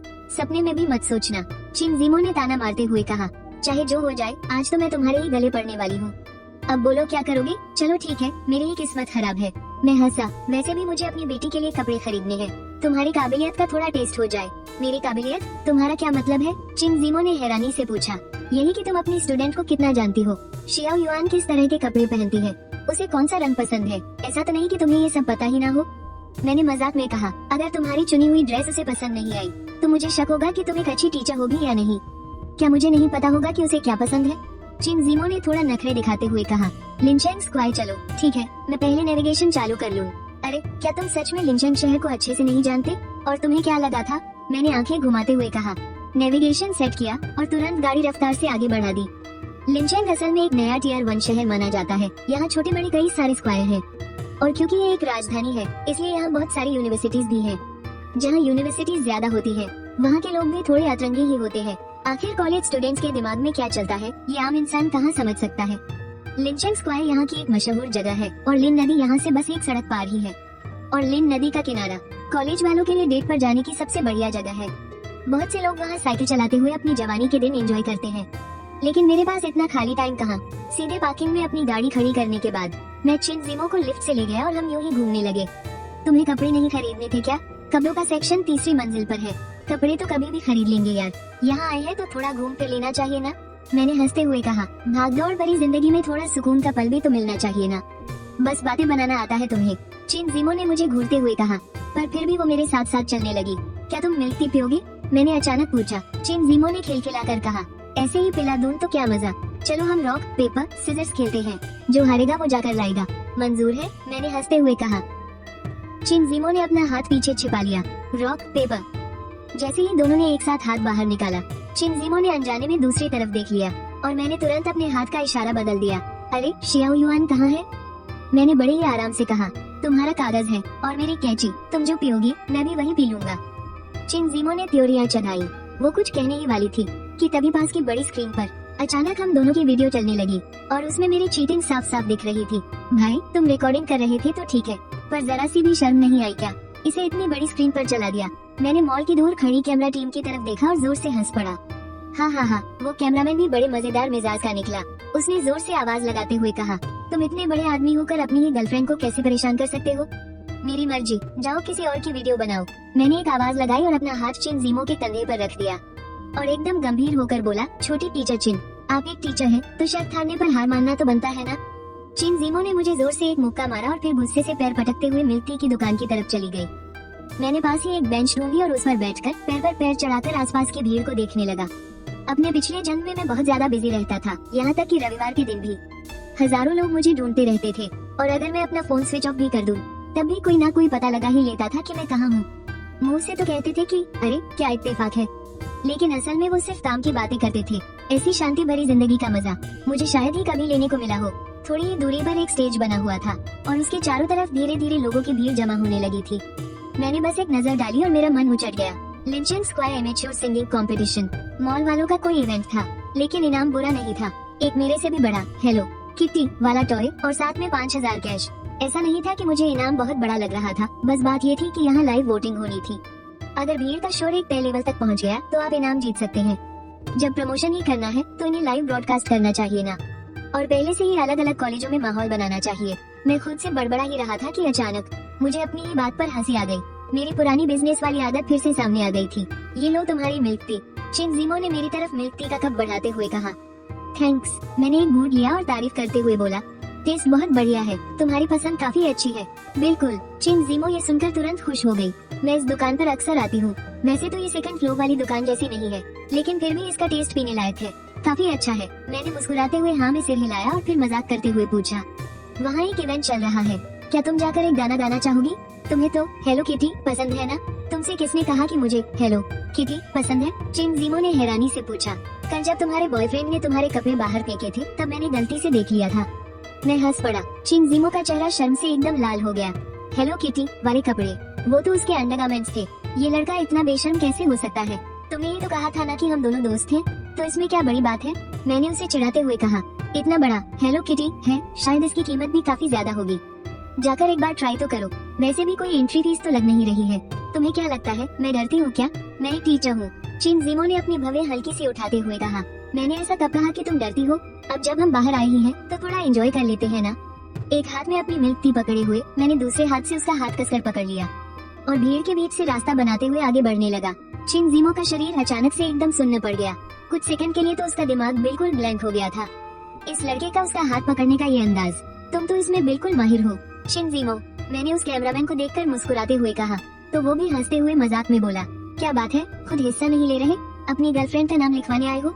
अगर तुम इस चीज को वॉइड रेमोन से बदल दो तो शायद मैं भी हिस्सा ले लेता। मैंने हेलो किटी की तरफ इशारा करते हुए कहा। आसपास खड़े सभी लोग जोर से हंस पड़े, पर चिन जिमो थोड़ी शर्मा गई। इतने बड़े हो गए हो, फिर भी वॉइड रेमोन पसंद है? तुम्हारी गर्लफ्रेंड कौन सा गाना गाएगी? क्या उसे म्यूजिक ट्रैक चाहिए? कैमरामैन ने पूछा। मैं झाओ शिन्यान का गाना शिन यू गाऊंगी, चिन जिमो ने धीमी आवाज में कहा। मैं अभी किसी से कहकर तुम्हारे लिए ट्रैक लगवा देता हूँ। कैमरामैन ने चुटकी बजाई और पास खड़े एक लड़के से कुछ कहा। वो लड़का तुरंत चिन जिमो को स्टेज की तरफ ले गया। भाई एक लोगे? मैंने मिल्क टी के 2 कप पास की मेज पर रखे और जेब से 2 सिगरेट निकाल ली। शुक्रिया। कैमरामैन ने हाथ बढ़ाकर सिगरेट ले ली। वो उसे अपने कान के पीछे फंसाने ही वाला था कि तभी उसने देखा कि मैंने लाइटर जलाकर उसकी तरफ बढ़ा दिया है। अब वो क्या ही करता, उसने झट से सिगरेट सुलगा ली, लेकिन मैं इधर उधर चारों तरफ देखने लगा। तुम क्या देख रहे हो? कैमरामैन से रहा नहीं गया और उसने पूछ ही लिया। मैं देख रहा हूँ कि कोई तुम्हें पकड़ने तो नहीं आ रहा। आखिरकार इस मॉल में सिगरेट पीना मना है ना? मैंने बड़ी मासूमियत से कहा। खो खो खो। धुआं लगते ही कैमरामैन जोर जोर से खांसने लगा और हंसते हुए गाली से देकर बोला, कमीने, तो तूने मुझे बलि का बकरा बना दिया है ना? ऐसा मत कहो यार, आखिर तुम यहाँ के स्टाफ हो। वो लोग ज्यादा से ज्यादा तुम्हें सिगरेट पीने से मना करेंगे, ना तो तुम पर जुर्माना लगाएंगे और ना ही तुम्हें बाहर निकालेंगे। मान गया तुझे, कैमरामैन ने मुंह बनाते हुए कहा। लिंशाइन प्लाजा में सिगरेट पीना मना नहीं है, बेफिक्र होकर पियो। मैंने मुस्कुराते हुए हाँ में सिर हिलाया और मुंह में सिगरेट दबाए स्टेज की तरफ देखने लगा। चिनजिमो ने आज काले रंग की ड्रेस पहनी थी और बालों में एक रंग बिरंगा हेयरबैंड लगाया हुआ था। पैरों में लेदर के छोटे जूते और सफेद मोजे। उसका पूरा लुक एकदम विंटेज और जवानी से भरपूर लग रहा था। तुम दोनों कॉलेज स्टूडेंट हो ना? कैमरामैन ने बस यूं ही बात शुरू करने के लिए पूछा। तुम्हें ऐसा क्यों लगा? मैंने हैरानी से पूछा। कैमरामैन ने फिर से मुंह बनाते हुए कहा, तुम्हारी इस छोटी सी गर्लफ्रेंड को देखकर ही लगता है कि ये पक्का कॉलेज की सबसे सुंदर लड़की होगी। और रही बात तुम्हारी, तुम तो एकदम पक्के खिलाड़ी लग रहे हो। शक्ल से ही लग रहा है कि तुमने कई लड़कियां घुमाई होंगी। अरे तुम बिना बात के मुझ पर कीचड़ क्यों उछाल रहे हो? मैंने थोड़ा नाराज होते हुए कहा। क्या मैं अपने कॉलेज का सबसे हैंडसम लड़का नहीं हो सकता? कैमरामैन अपनी हंसी नहीं रोक पाया। मैंने ये तो नहीं कहा कि तुम बदसूरत हो, मैंने तो बस ये कहा था कि तुम एक पक्के खिलाड़ी हो। क्यों, क्या मेरी बात सच निकल गई? बकवास बंद करो। मैंने हंसते हुए उसे गाली दी और फिर से मुड़कर स्टेज की तरफ देखने लगा। चिनजिमो की आवाज काफी अच्छी थी और वो गा भी ठीक ही रही थी। बस स्टेज के नीचे से लोगों का ज्यादा शोर नहीं आ रहा था। इसका मतलब ये नहीं था कि लोगों को उसका गाना पसंद नहीं आ रहा था। बात बस इतनी सी थी कि बहुत सारे लड़के उसे बिना पलक झपकाए ऐसे घूर रहे थे जैसे उसे कच्चा ही चबा जाएंगे। इस वजह से वहाँ मौजूद बाकी लड़कियों को बहुत चिढ़ मच रही थी। इसलिए लड़कों ने बस एक बार शोर मचाया और फिर ऐसे चुप हो गए जैसे किसी ने उनका गला दबा दिया हो और उनके मुंह से आवाज ही ना निकल रही हो। कैमरामैन ने मजे लेते हुए कहा, इस तरह के स्टेज पर लड़कियों का ही नुकसान होता है, खासकर जो बहुत खूबसूरत होती हैं। बस मजे के लिए है यार। मैंने कंधे उचकाते हुए कहा। मुझे कोई खास परवाह नहीं थी। हाँ वो तो है। चिनजिमो को स्टेज से सिर झुकाकर नीचे आते देख कैमरामैन की आंखों में एक शरारत चमकी। मैडम जी, आपके बॉयफ्रेंड ने आपको ऊपर जाकर गाने के लिए मना लिया, अब आप भी इसे ऊपर जाकर एक गाना गाने को कहो ना। क्या पता ये वो डॉल जी थी जो चिनजिमो थोड़ी उदास लग रही थी, उसकी आंखें अचानक चमक उठी। उसने मेरा हाथ पकड़ा और बोली, तुम जाकर एक गाना गाओ ना और मेरे लिए वो हेलो किटी जीत कर लाओ। अरे पागल मत बनो, मुझे कहाँ गाना आता है? मैंने हड़बड़ाकर हाथ हिलाते हुए मना किया। गु जिंगशिन, चिनजिमो ने मुंह फुलाते हुए कहा, क्या मतलब है तुम्हारा? दूसरों पर तरस खाकर तो तुम उनके लिए गाने लिख देते हो और मैंने बस एक गाना गाने को कह दिया तो जैसे तुम्हारी जान ही निकल रही है। तुमने ही तो कहा था ना कि हम दोस्त हैं। दोस्त? कैमरामैन के होंठ थोड़े फड़फड़ाए। ये लड़का तो मेरी सोच से भी बड़ा खिलाड़ी निकला। अब नहीं है हम दोस्त। मैंने वहाँ से जाने का नाटक किया, तभी अचानक एक दिन सी महक आई और मेरी पीठ पर एक हल्का सा बोझ महसूस हुआ। किसी ने मेरी गर्दन पर अपनी बाहें डाल दी। या तो तुम ऊपर जाकर एक गाना गाओ या फिर मुझे ऐसे ही अपनी पीठ पर लाद कर पूरी मार्केट घुमाओ। चिनजिमो ने नखरे दिखाते हुए कहा। अरे मैडम जी, ऐसा मत करो यार, मैंने घबराते हुए कहा। इतने सारे लोगों के सामने ये क्या तमाशा है? जल्दी नीचे उतरो। कहा ना, नहीं उतरोगी मतलब नहीं उतरोगी। चिनजिमो ने मेरी गर्दन कसकर पकड़ते हुए कहा, जल्दी करो, जाकर मेरे लिए एक गाना गाओ। कल वाला गा दोगे तो भी चलेगा।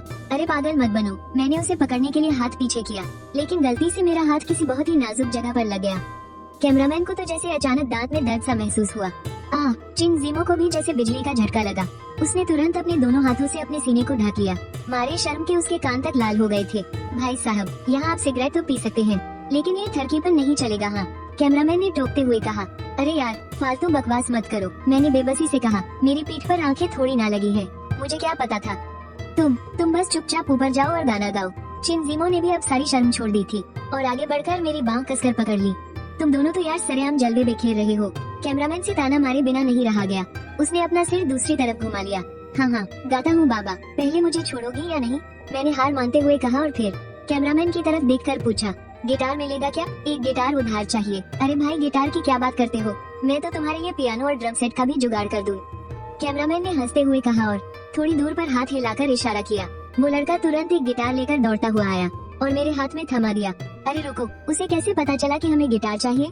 मेरी बात अभी आधी ही हुई थी कि मैंने देखा स्टेज पर तो कोई था ही नहीं और नीचे बैठी पब्लिक के साथ साथ वो बड़ी सी स्क्रीन भी ठीक मेरी और चिनजिमो की तरफ ही पॉइंट कर रही थी। भाई, ये तो किसी टीवी सीरियल से भी ज्यादा मजेदार सीन बन गया था। कैमरामैन ने मुस्कुराते हुए कहा। हाँ, आसपास खड़े लोग जोर से हंस पड़े। भाई, खूबसूरत लड़का लड़की किसे अच्छे नहीं लगते? मान गए तुम्हें, मैंने चिनजिमो के गालों को थपथपाते हुए कहा।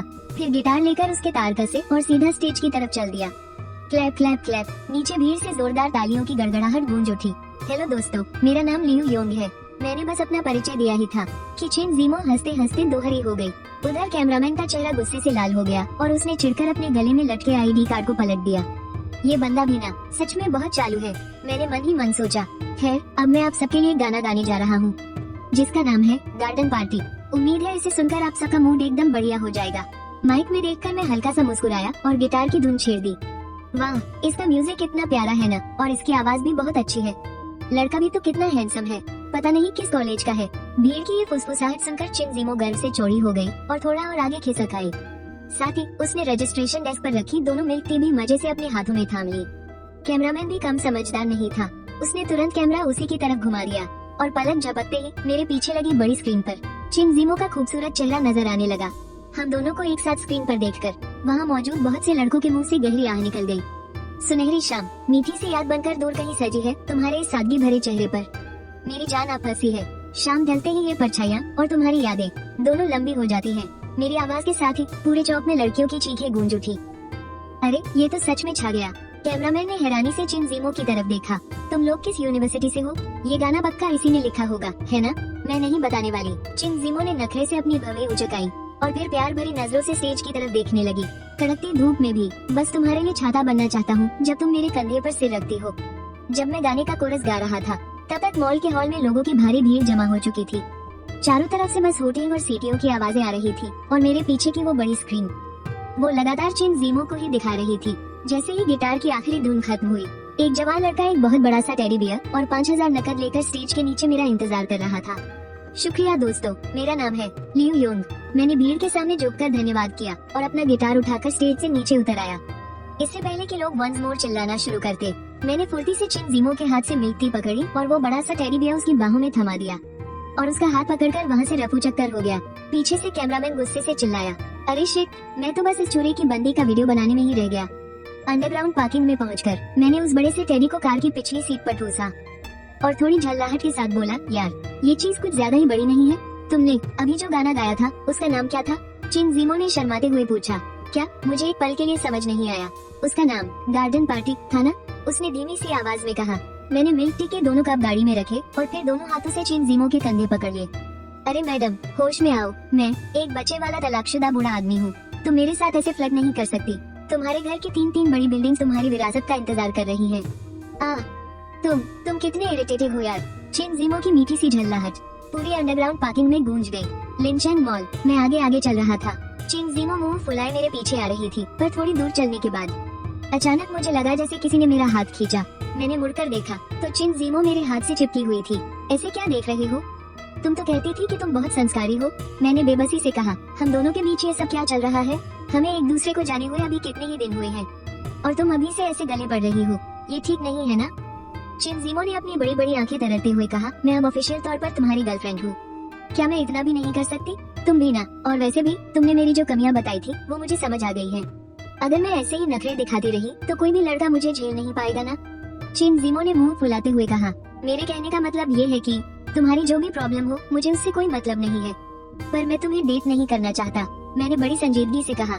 मैं अभी अभी तो पिंजरे से आजाद हुआ हूँ और तुम फिर से मुझे उसी जाल में फंसाना चाहती हो। सपने देखते रहो। चिन जिमो गुस्से से लाल हो गई। फिर उसने अपने दोनों हाथों से मेरी गर्दन कसकर पकड़ ली और अपना सिर नीचे झुका लिया। अरे तेरी, तुम तो काटने लग गई यार। मैं दर्द से चिल्ला उठा और तुरंत 2 कदम पीछे हटकर अपनी गर्दन सहलाने लगा। अगली बार अगर बकवास की ना तो मैं सिर्फ यहाँ नहीं काटूंगी। चिन जिमो ने एकदम सीरियस होकर कहा। मेरी नजरें अनजाने में ही नीचे की तरफ चली गई और मैंने डर के मारे झट से अपना छोटा भाई ढक लिया। कुचिंगशेन, तू तो आज गया। चिन जिमो जोर से चीखी और मेरी तरफ झपटी। मैं दम दबाकर भागा, वो भी अपनी स्कर्ट ऊपर उठाकर मेरे पीछे पीछे दौड़ पड़ी। कुछ देर तक यूं ही भाग दौड़ करने के बाद हम दोनों हाँफते हुए मॉल के एक बेंच पर धड़ाम से बैठ गए। चिन जिमो ने थोड़ा हिचकिचाया और फिर मेरे कंधे पर सिर टिका दिया। चल हट, क्या तुम्हारे शरीर में हड्डियां नहीं है? मैंने अपना कंधा झटकते हुए कहा। कुचिंगशेन, चिन जिमो ने दांत पीसते हुए कहा। अगर अब तुमने मुझे धक्का दिया ना तो मैं तुम्हारी जान ले लूंगी। ये कहते ही वो अपनी स्कर्ट उठाकर मेरी गोद में बैठने लगी। अरे बाबा, मेरी गलती थी, ठीक है। मैंने हड़बड़ी में उसके हाथ पकड़े। मेरे माथे पर पसीना आ गया था। चिन जिमो का गुस्सा थोड़ा शांत हुआ और वो वापस मेरे पास सटकर बैठ गई, लेकिन उसकी नजरें आसपास की दुकानों को ताड़ रही थी। तभी एक दुकान का नाम देखकर उसकी आंखों में चमक आ गई। उसने मेरा हाथ पकड़ा और मुझे खींचते हुए उधर ले जाने लगी। अरे कहाँ जा रही हैं? तुम बस चुपचाप मेरे पीछे आओ। चिन जिमो ने पीछे मुड़कर मुझे डांटा और मुझे सीधा दुकान के अंदर घुसा दिया। अरे रुको, यहाँ तो कपल्स के कपड़े मिलते हैं, ऊपर से ये स्कूल यूनिफॉर्म है यार। क्या मजाक चल रहा है ये? मेरी उम्र देखी है तुमने? दुकान के अंदर का नजारा देखकर मेरा तो मुंह ही लटक गया। माना कि मैं अभी सिर्फ 28 साल का ही हूँ, लेकिन मुझे ये सब पहनना पड़ेगा। मुझे सच में बहुत शर्म आ रही है यार। दूसरों को कैसे पता चलेगा? चिनजिमो ने नखरे से अपनी आंखें घुमाई। अभी उस कैमरामैन को भी तो हम कॉलेज स्टूडेंट ही लगे थे ना। तुम्हें कपड़ों के पैसे देने की जरूरत नहीं है, मैं खुद खरीद कर तुम्हें गिफ्ट कर दूंगी। रहने भी दो ना, मैंने एक फीकी मुस्कान के साथ कहा। मानो या न मानो, मैं अभी तुम्हें खींचकर अपने साथ ट्रायल रूम में ले जाऊंगी। शिनजिमो ने अपनी बड़ी बड़ी आंखें तरारते हुए कहा। अरे तेरी, कहीं तुम पर कोई भूत तो सवार नहीं हो गया? मैंने अपना हाथ बढ़ाकर उसका माथा छुआ।